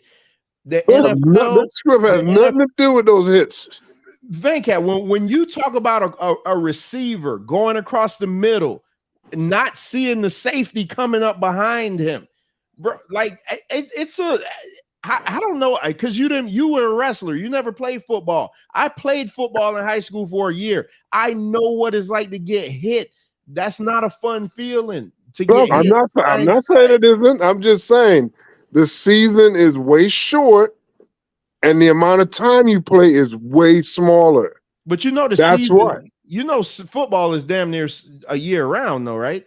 It's not a year round. They only take about, in real time, they only take about 2 months off. The season starts in September, but they got to report to camp next week or this weekend. You know that, right? Well, that part is practicing and whatnot. That's different than I'm talking about in game. Because you can say the same thing for the basketball, right? The Nuggets just won the championship last month. Their training camp is going to start towards the end of next month. So, hey, I mean, you can can you hear me? Yeah. Okay, all right. Yeah, I got a call. My bad. So, huh? No, go ahead, MD. No, I was going to say, I heard your point, Trevor. You got to understand, like, we in full pads by July. You know what I mean? I'm telling you, man. Two a days, yeah, 2 a days, bro. You're not ready. 2 a days, you were sore before the season even started. Well before the season even started. I'm just saying, you got a unprotected head taking a chair shot versus a guy with a helmet on. Now, No, but I they got understand rid that of the brain of that rattle. now. They got Huh? rid of that now. So okay, back in the day, you had a better argument when they were still doing it. They got rid of that now in the big leagues. They got rid of that. I would still say no though, Trevor, because the technology in helmets wasn't there at that time. Well, yeah. Hey, some people didn't even have a face guard. They They had that one bar. Oh, Lord. Even when I played, like we didn't have that much pad in our helmet. You know what I'm saying? Like the helmet that my sons use now, they feel like pillows compared to what we had. You know what I mean? They gave Tua. I follow Tua. That's our quarterback. He's gonna lead us to the Super Bowl. Tua's helmet is one of a kind. They custom made this guy's helmet like from all the top designers because of his concussion. He had 2 concussions in the season. Because they aren't taking any chances with him. You don't in the NBA. The worst injury I've seen in the NBA was probably what's his name, Sean. I forget what his name, but where his whole friggin' the leg bone popped through his skin like that. Oh, that's multiple people. Paul George had that. Yeah, but Nurkic had that. But what I'm saying though, they always come back. Like that's the worst that I've seen. They're never the same. Come back. They're never the same. But they always come back. We're talking about your brain scrambling. I get that. Show me an NBA player that suffers from CTE and show me an NBA player that did what Chris Benoit did because of the CTE. You can't find it. I get that part. I understand that part. That's another reason I don't agree with it. I think it's a nonsensical game as far as bumping into each other like that. He just don't like football. I can't stand football. I knew that's what it was going to come to. He just don't like football. The premise makes no sense. It's fantastic. It does not make sense at all. Not a thing better than football. Yeah, please. Man, that I will say this conversation went a whole hell of a lot more cordial than I thought it was. I don't have to tell you, Venkat, you're gonna have to clip this part. I don't have to tell you that. Because I know you'll put your videos and all that stuff in there. But yeah, this this is the last thing I'll say on this because we're approaching that 3-hour mark. This I feel the way I do about him just because of the act. You know, my whole thing is always just take yourself out. Like that's, you know, if life's that bad, don't kill the kid and don't kill your wife. And it just looked bad because that they were having problems as it is. So it looked like it wasn't just strictly to the CTE, but I'm not saying that CTE wasn't an issue. And I think that's the problem that a lot of people think that I was saying is that CTE didn't play an issue. I never said that. I said the CTE wasn't the deciding factor because nobody knows. You just don't know. But I'm also saying that I'm not gonna make him a martyr, but I'm also not gonna be as hard on him as I've been in the past. And I for damn sure think that his son, if he wants to get into the business, he deserves a shot in the business. He deserves to be treated with respect in the business. They're not gonna do it. Huh? I could see the fans right now saying heinous things to him in his matches. But then that's the problem. Then that's a people problem. That's why I don't like human beings. That's a people problem. Yeah. Think about it. I mean, I don't want to say that guy's name, but okay. Go ahead. No, because I was going to say Hitler, and this is the whole Jewish platform and stuff like that. So let me say Dahmer. I always go to Dahmer. But Dahmer's kid, if Dahmer had a kid, I know he didn't have kids, but to say Dahmer had a kid or any serial killer had a kid that had no attachment to his dad. He didn't know what the hell his dad was doing. We know the kids are going to treat him like shit, but it's not deserving. That kid deserves to still be able to grow up and make a living. That kid still deserves to have every right that every other person in the country has. And if that kid wants to get in wrestling, he should be treated fairly, but he won't be treated fairly, which is a shame. But look at it this way: we treat Carlos Colon's kids good, and his Good kids point. and Carlos Colon knew what happened to Bruiser Brody. They covered it up. Oh, But so why does he get a pass? Why did his kids get a pass? because he was spitting in the Tamina. face to people that are not cool. And I think Carlito re-signed with WWE because of that Extreme Rules show. Not Extreme. I keep saying that Backlash show. Right.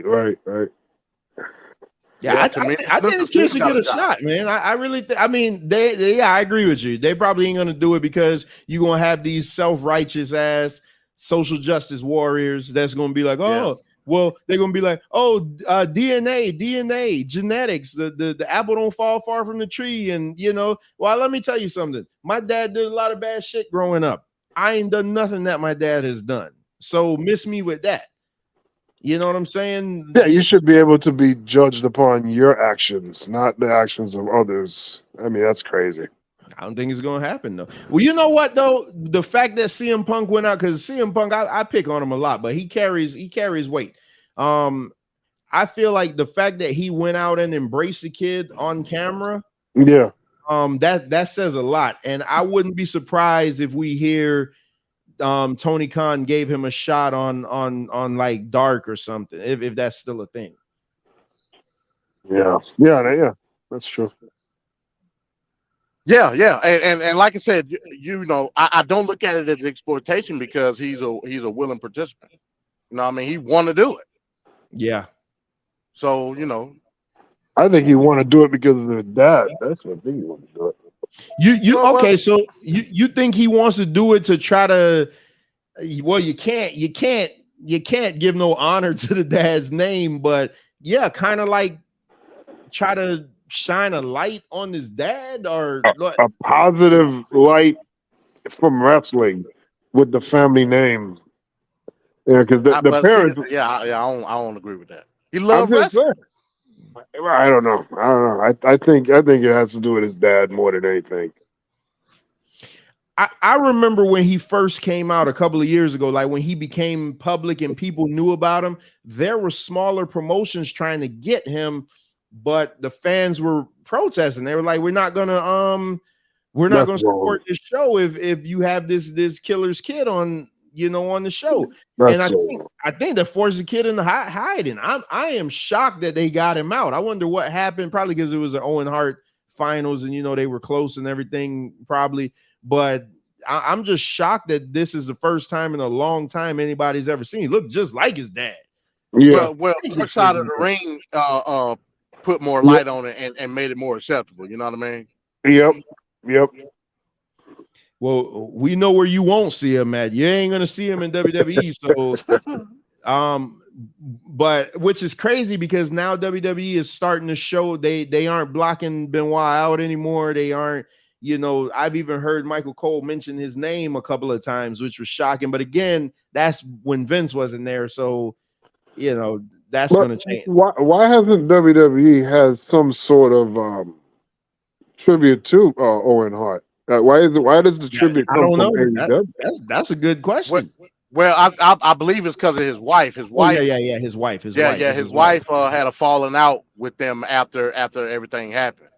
Oh, okay. Yeah, because they wanted to put him. They wanted to put him in the Hall of Fame years ago, but she won't let it happen. And so Brett is saying just screw her and put him in anyway. There's nothing she could do about it. Yeah, well, if Brett wants it, then it should happen. Yeah, but because he is the real family. I mean, she's just by marriage, but that's true. I mean, that don't count. That don't count, man. Come on, Bret Hart is blood, man, and he's speaking for the Hart family. Yeah, he should definitely be in the Hall of Fame. I don't know. Yeah, but that's not a good look. It's not a good look, man. It's not a good look. That's a strictly her thing, though, because they've been wanting to. They wanted to put him in, like, was it 2 or 3 years ago? They wanted to headline it, and she was like, absolutely not. She was like, I mean, absolutely. Vince McMahon murdered the guy. The least he could do is put him in the Hall of Fame. You see, you see how this Well, man just you see how this from man just took a fantastic conversation and just ran the shit into the ground. so yeah, so everything that I heard about it, WWE actually doesn't own the likeness of Owen Hart. Like it's through the estate. She owns all of that. You know what I mean? So it's not like how we see it today, where WWE own the likeness and all that. They don't own the likeness of Owen Hart. So legally, they can't do it. Oh, that sucks. So how can they still show him on like video packages and stuff? Well, because that's their property. Yeah. Meaning he's in the ring at that particular time on video. That's okay. That's their intellectual property. You know what I'm saying? If they want to put him in a video game, they got to go through her.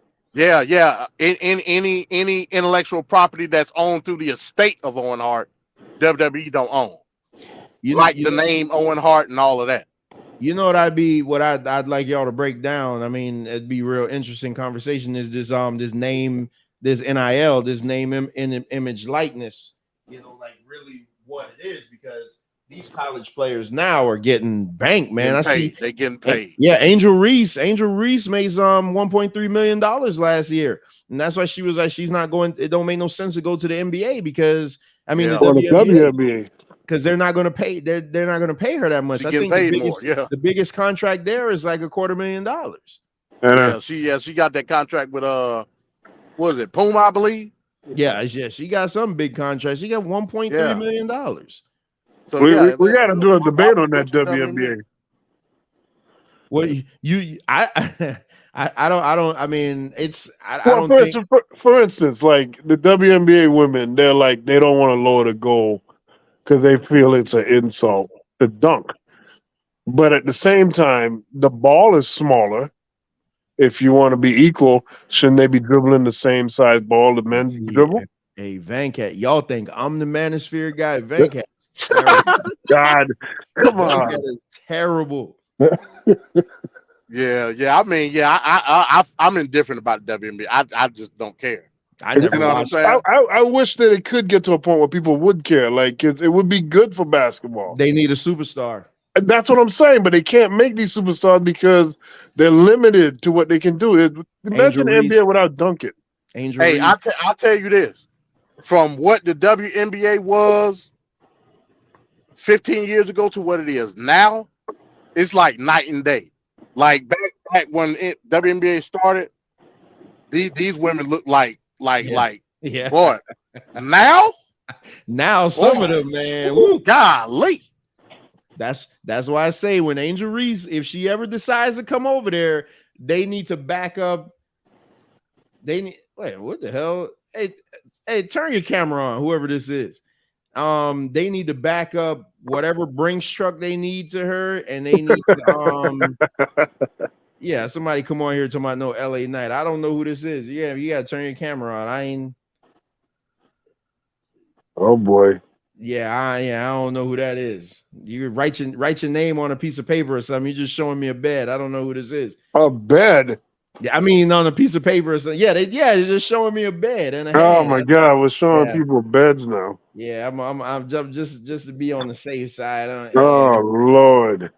Yeah, I mean, I'm gonna just remove you because we're already coming to the end anyway. I don't know who this is. Exactly. We don't need to be seeing no butt cheeks live on the internet.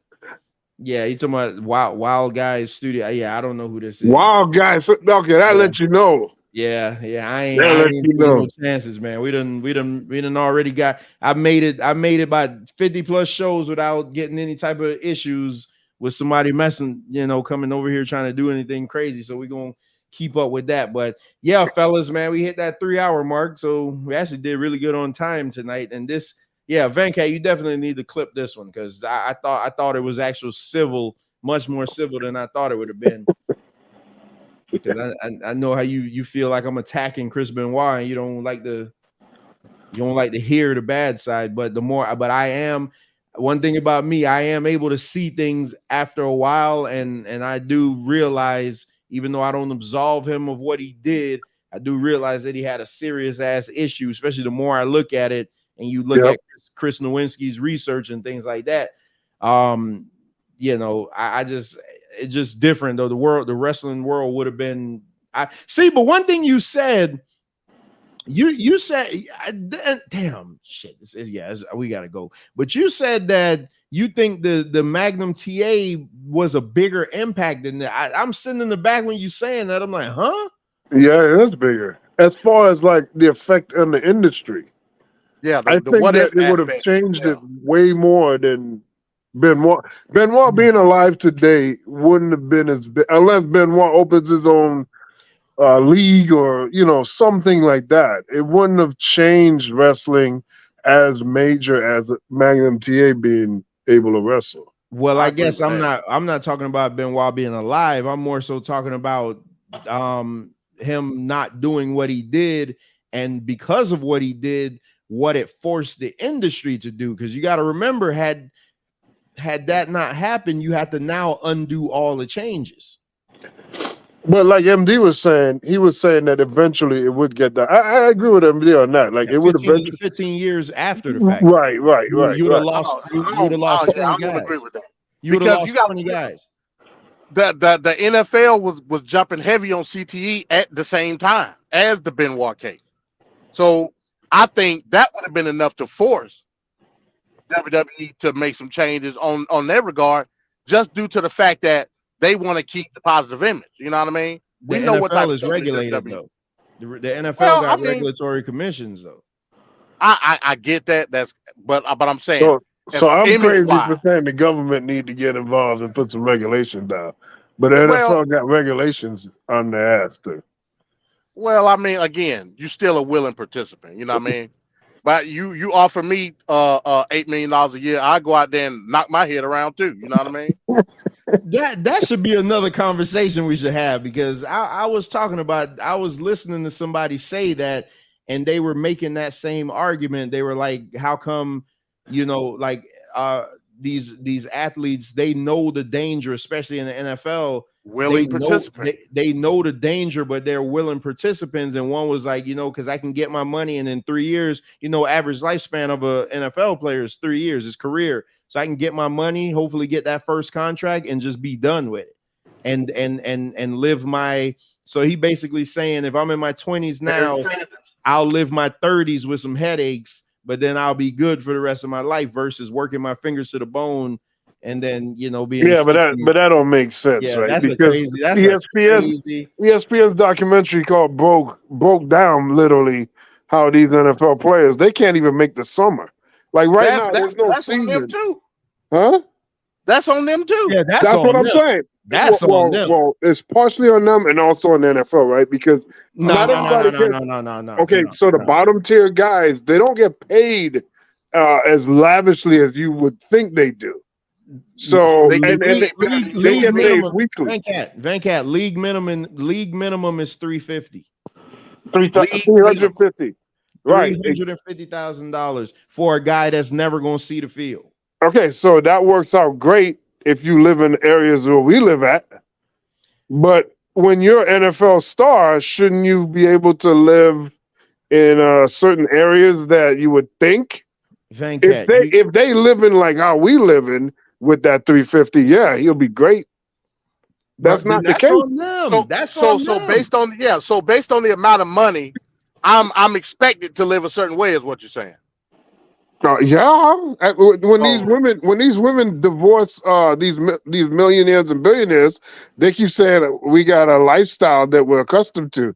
So when they get this, socialist, man. I'm a man. You a socialist. First you said there need to be rules and regulations. There need to be rules and regulations. That now a certain monetary level is a certain lifestyle. No, it don't. Man, I'm just saying. If I'm making 350 in the NFL, I'm smart enough to say, hey, look, I only got a couple years of this. Let me invest. Let me stockpile, because I know when my contract is up, I'm out of here. But MD, come on now.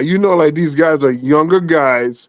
They ain't never had that kind of money. They've been poor all their life. So you know it's tailor made for Hey, them. Trevor. Blame their parents then. Blame their parents. You can't blame the Trevor, NFL for that. Their Van Cat is saying that us people, we're too stupid. He been saying it. I did not say We're that. too stupid Yeah, that's essentially what he's to live our own lives. Allow the government to do it for you. That's That's not what what I Van said. Cat That's not said. what I'm saying. That's not what I'm saying. MD, You're a notice, socialist, man. you remember the reparations conversation we used to have. He was like, "Don't give out the money, give like college tuitions." So Yeah, I would have he's loved that. literally telling you what to do with your money, and Yeah, y'all think that I was He a bad. socialist. Oh He a Lord. socialist. Oh man, I feel like you're gonna just blow the money. It's more powerful. Wow. It's more Cat, you powerful to can't get make that education. decision though. Huh? You can't make that decision. I would rather have healthcare and education over the money. You Because said that that's you what we got were guys that's denied coming as up slaves. poor. These As are slaves. guys that's coming up poor. They didn't No. They But didn't give a crap about school. okay, but what I'm trying to tell you is that the whole thing is when you were a slave, you weren't able to learn, you weren't able to be able to read books, you weren't able to have adequate care or meals or anything like that. So if there was reparations for the condition, you would hit the source of the condition, which would have been the education and it would have been the health care. That's what I'm saying. Van Cat, when are you doing this political show that you? Yeah. When is Tate? I was It's just on about Trevor. to say It's on Trevor. Trevor ain't. it ain't on me. I told you can't. But you need to tell me. I mean, can you do Thursdays or what? You got to tell me. I don't know. I mean, MD, are you available on Saturdays? I mean, I can be. My work schedule changed, so I'm kind of like coming home on Saturday now. But it all depends on what time. It all depends on what time. I gotta figure it. I gotta talk to Mike too as well. And plus, my schedule is actually changing, starting on the 30th. So I may be able to be. I may be available on Thursdays and Tuesdays, something like that. But that'll work great because those are normally the open days. You saw my message, though. You got to change that song, man. You got way too many. You got to change that song. I can't change it, man. It's just perfect. You got to change that song. I'm gonna have to. I'll just take off the straight talk stuff and just release it. That's why I haven't put it up yet. I got it, but it's like it's way too many F-bombs on there. You got to see that, MD. But yeah, man, I guess I'm so anxious to hear this now because Van Cat, you are a socialist for real. You tell him, Trevor. Tell him. You want the government involved in everything. So I think when you guys say, like these, you know who you remind me of. Yeah. You remind me of these Blackland guys that's saying, if a guy's a doctor, he should still have the same amount of money as the guy that just packs boxes at Amazon, and we should just split the money evenly across the board. Like that's literally how you sounding right now.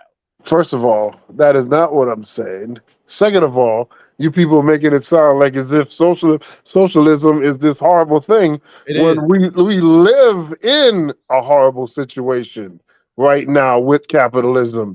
You got people that are passed out on the right in front of a hospital. They can't even get help. They can't get nothing. But Van Cat, I would argue that's because capitalism isn't being produced the right way. That's what I would argue. In a true capitalist society, there is no monopolies and government regulations and stuff. That it don't exist in a real capitalist society.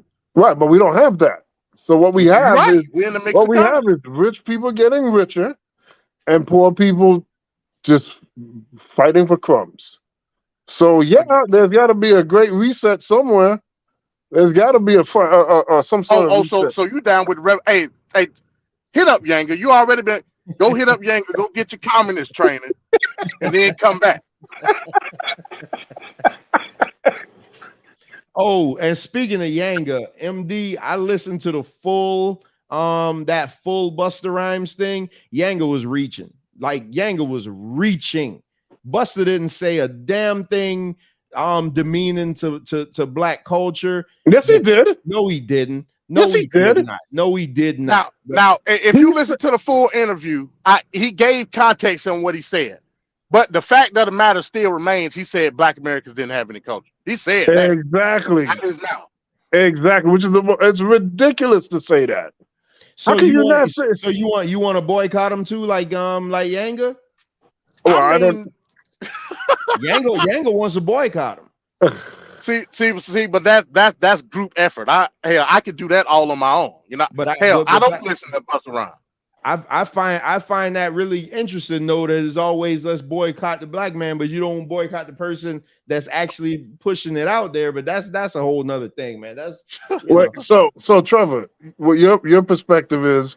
Busta Rhymes is right. That he's saying that all the culture, all the lingo, and everything that is in rap and in American culture, basically, is coming from West Indies, blacks, and Puerto Ricans. See what I listened to. I must have got the wrong one. Man, Younger just played the full. I gave Younger video. He played the full video. He played. Okay, I didn't see that. What he went? You got to watch it. No, not today. It was like 2 days ago. Okay, I didn't see that one. Yeah, watch that video from 2 days ago. He plays the whole video. Because Ricardo sent me like a 2-minute video, and I'm listening, and I'm like, man, if this is what everybody's mad about, I don't know what like. Was he like in a press conference area, or was he in like on the stage? He was getting an award on the. See, that's not the right video. That's you didn't see the right. All right. Yeah, the video didn't happen recently. It happened in 2021, January 2021. Wait a minute, and that's what oh, come on, man. Of all the shit that didn't happen, it just surfaced though. But all the shit that didn't happen, but after that we could really be complaining about, man. No, but if you hear what Busta Rhymes is saying, I mean, kind of like what Kevin Nash, the kind of the attitude that Kevin Nash had with LA Knight. It almost has that kind of spin to it. So I gotta hear it. Yeah, you gotta hear the full video. So all right. Last thing before I gotta go.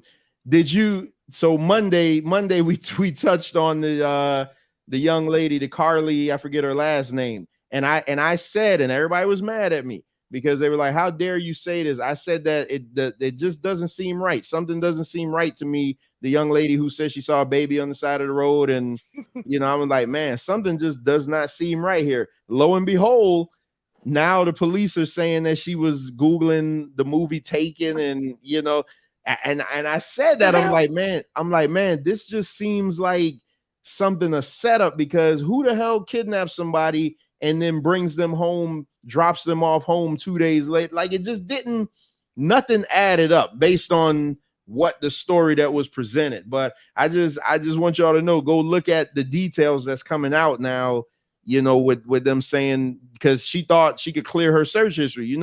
That shit doesn't go away. I mean, if they want it, they could find it. And they were showing that she had Googled the movie like Taken, and and how she was basically trying to run a play on her boyfriend. Wow. Hey, I'm gonna be honest with you, man. I'm to the point now with all this stuff going on with the chick in Dubai getting arrested, bro. Black women want to play both sides. Man, I'm gonna just go out and flat say it. Black women want to play both sides of the fence, man. Come to the dark side, MD. Come to the dark side. They want to be included progressively in everything and be counted as equals. But the protection aspect in and of itself is a conservative ideology. Which one do you want to be? Do you want to play the conservative game, or do you want to play the progressive game? If you're going to play the progressive game, that means you're all on your own. You as an individual, as an equal to me, are provided all the amenities to be an individual. Therefore, you are willing to protect yourself individually. Come if you want to protect side. No. See, I'm looking at it from a political aspect. But I will admit that these black women done went crazy as hell. That's what it is. Yeah. Bro, like the shit we see, just look on YouTube every day. Like, the shit you see going on here is crazy. Like, that is the epitome of have your cake and eat it too, is what I'm seeing going on these on these platforms and things like that. But nobody ever want to talk about it. So you know, we know a place on Mondays that you can sound off on that shit, but you know, Yeah, well, shit hit the fan. All of a sudden, they need an umbrella. You know what I mean? yeah. You want to call me all type of names, but when you need somebody to protect you, I'm the one that you're looking for. You know, Right. it's crazy. How do you go to a theocratic country, knowing that it's a theocratic country, and you go and raise hell at the Muslim man at the rental car place after you wreck the car? How do you do that? Yeah, they it's entitlement, man. It's a sense of entitlement. Like if Mike sent me a video earlier and I'm just looking at it, I'm like, man, this is crazy. Like this, had I not been doing the show that I'm doing Monday, I would be talking about this, but we got a bigger issue going on with all these, you know, all these pedophiles and all that other stuff. So we gonna deal with that Monday.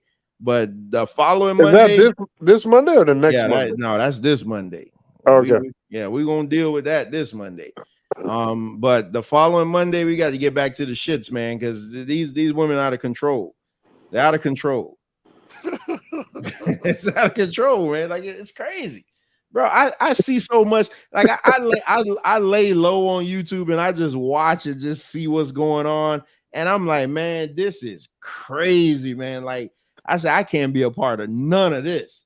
I need to just stay over here in my little sector and just I'm good. I can't be a part of none of this crap that I see from all the setups and like it's bad, man. It's bad. It's bad, man.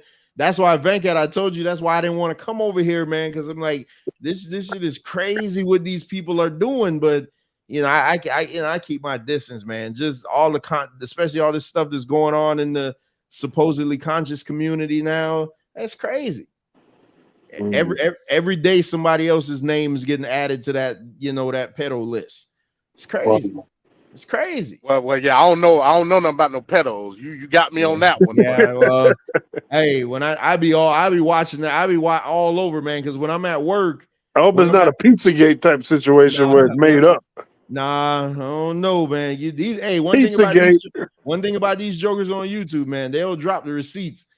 But when I'm at work, all I could do is listen to stuff because, you know, I'm always moving around. So I always got my headphones on and I be listening to these streams. I'm like, damn, man. Like sometimes after you listen to them, you just be like, damn, I'm going to send you something, MD. I'll probably send it to you tomorrow because I'm going to send you something. I don't know I think they took the stream down, but I'm going to send you something of somebody that me and you interacted with personally and what they said. Live on YouTube, like so everybody can hear it, bro. Is insane. I'm gonna try to find it. I'm gonna see is it still up, and I'm gonna send it to you so you can hear it. When you hear it, your jaw gonna drop. It's crazy.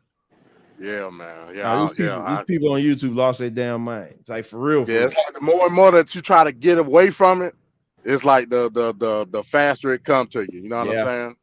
That's why I be saying I'm like, man, listen, I'm good with my crowd. I'm good. I don't because that stuff that they doing over there, like the stuff I've been hearing for the last 3 days is gross. Like these people don't understand, man. You got like the authorities listening to this stuff and they just outright saying, I would do this or yeah, I'm okay with doing this. I'm like, what? What the hell? Yeah. I'm gonna find it. I'm gonna find it and I'm gonna clip it and I'm gonna send it to you because it's crazy. Once you hear it, you're gonna be like, damn, and this somebody that me and you interacted with like recently. You're gonna be like, what? Yeah. God. Yeah, it's well, I guess I'll go to sleep on that note. Yeah, it's disgusting, man. If I can't find the audio, I'm gonna have to text it to you exactly what the person said because bro, you'll give me a transcript. Yeah, I'm gonna have to give you a transcript, man, because I don't know if you heard it, and if you yeah, I don't know what you're talking about. well, look what I'm writing in the private chat. Hold on.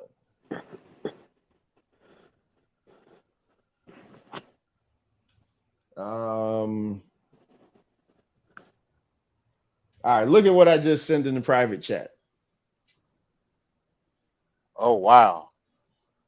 That person? Yeah. Yeah, I ain't been over there in so long. I don't know. So you didn't hear what he said? No. All right. Yeah, I'll get it to you by the weekend. Okay. Yeah. Yeah, I'll get it to you by the weekend. That, bro, like when I'm telling you this alleged community, conscious community, whatever they call themselves, is full of a bunch of weirdos, and I don't want nothing to do with them. That's what I'm talking about, man. Like these people are, bro, to sit up and defend some of the stuff that they defend is sickening, is maddening. Yeah, it's crazy. But yeah, fellas, I'm gonna go and shut them down. We spent the extra almost 30 minutes on this, but so I'm off for the rest of the week. Well, I'll put the thing up because I'm not, me myself personally, not coming back till Monday. The ladies will be here Friday though, but I need a break. I'm tired. But yeah, Venkat, you gotta figure it out, man, with the scheduling of how you want to do the tape fist policies. Even if we had to do it every other week or so on a day, that'll be fine, because you know these religious guys, they keep hitting me up every day. They want to they keep wanting to get. Hey, that was a good show. That was a good show yesterday. I ain't gonna front. That was a good show. I was so shocked to see you in them. Like, what? I'm like, MD don't come to shows like this. Like, what? Yeah, I was listening to it. Then they started getting into the goofball. I said, all right, let me make some corrections. Yeah, especially when I heard crazy, man. Lance, yeah, especially when I heard the Mongols was the Israelites. I said, okay. Yeah, Lance is nuts, man. Lance is the funnest guy on the internet to listen to, man. Like if you got time to just listen to what he says, yeah, Lance will have your mind blown. Yeah, but yeah, I like history though. Like I said, you know. Yeah, but the Bible stuff, y'all can have it. But when you try to tie it into history, I got the swoop in to say today. Yeah, they trying to see they trying to take up every Tuesday, but that's why I was telling Venkat, if you want to do Tuesday, you got to let me know, because I'll alternate. DMD's not available on Tuesday, so I can't do it. I mean, like I said, you know, just give me a heads up, man. I can make time, man. Ain't no. Okay. Yeah, because you know we'd alternated. The only day that's like ironclad is Mondays and Wednesdays. Every other day is, you know, that's up for grabs. Yeah, don't go over there on Tuesday, Venkat. They'll have you over there. You'll come back talking about Shalom and all that. don't go over there on Tuesday. Hey, yeah, them jokers, man. Last night was fun. Like but I love them type of shows. Like I always had these Bible conversations. So when I'm listening to that, like that's what got my ears perked up, because they be believing so much in what they saying, and I'm like, okay, let me see if this add up. Didn't Lance say in the show that they saying all this stuff, but they ain't changing my mind one bit or something like that? He was saying in the chat.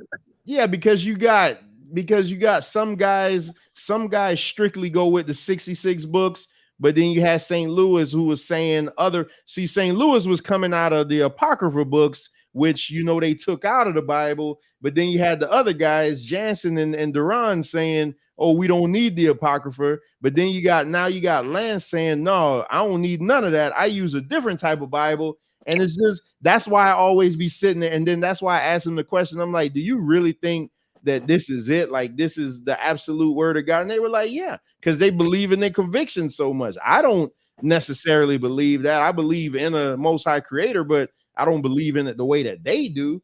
But yeah, man, that's why I love them conversations. And the fact the week before Blue outright challenged Jansen and Reggie, like he wanted to debate both of them. And then to see MD come over and be so active in the chat last night, I'm like, yeah, man. Hey, I like that Osworth conversation, bro. Like I said, I wouldn't mind debating KLT on Osworth, to tell you the truth. Oh, that'll be a good one. Because KLT believe it's America, and that's false. Yeah, that's the thing I never get, where they were trying to say that was America, and then they got all these maps to show you. Yeah, that's what I'm saying. That be some interesting ass conversations. I love them. And then they try to tie it into the Mongolians of all people. Yeah, I'm like, what the hell? Yeah, but I'll do that with KOT, man. Win or lose, I'll do it. Yeah, you know KOT will do that. KOT was right at home with that one. Because it's funny, I done all these shows and KOT never pop his head up, But the minute I put like a religious topic, boom, there you go. There you go. So, all right, fellas, let me go and close it out, man. I got to eat dinner. All right. Take All my ass right, to peace, bed. y'all, man. All right, peace, MD. MD. All right, Trev.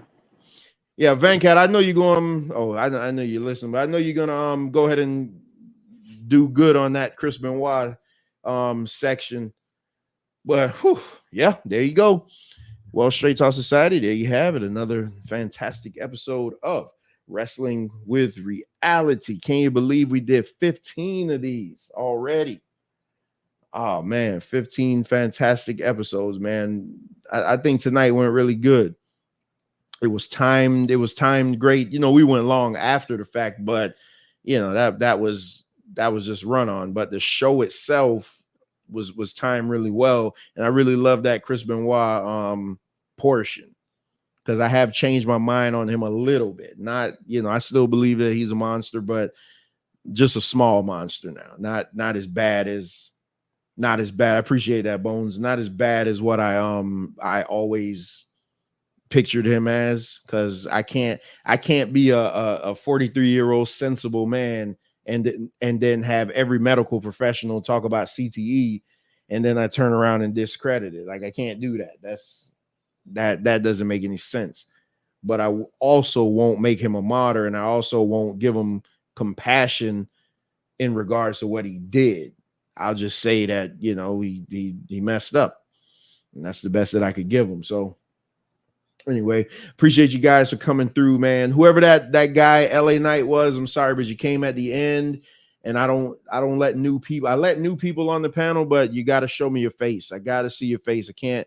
You don't have to have your face on the panel. You just have to have your face on in the back, so I know that you're not trying to porn bomb me. That you're not going to come up here and do anything crazy. So, you know, it was no hard feelings, but that's just how I run the channel.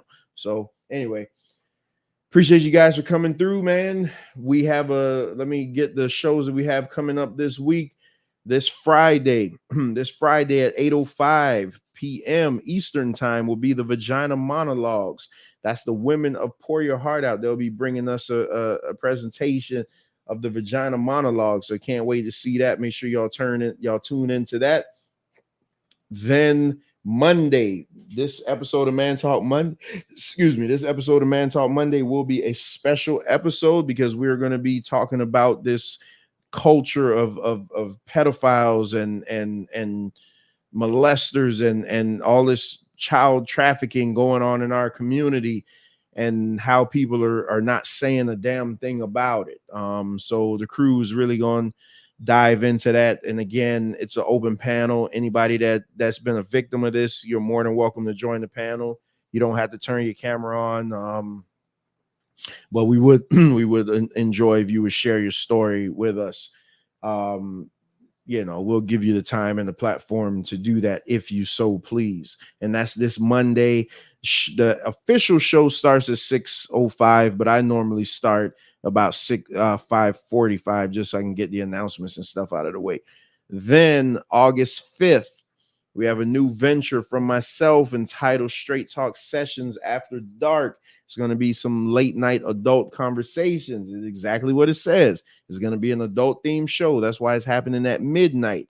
I like to liken it to the show, the movie The Ladies Man with Leon Phelps, where he just gave people advice or he talked on particular topics of the adult theme. And that is what I'm going to do. That's going to be a once a month show.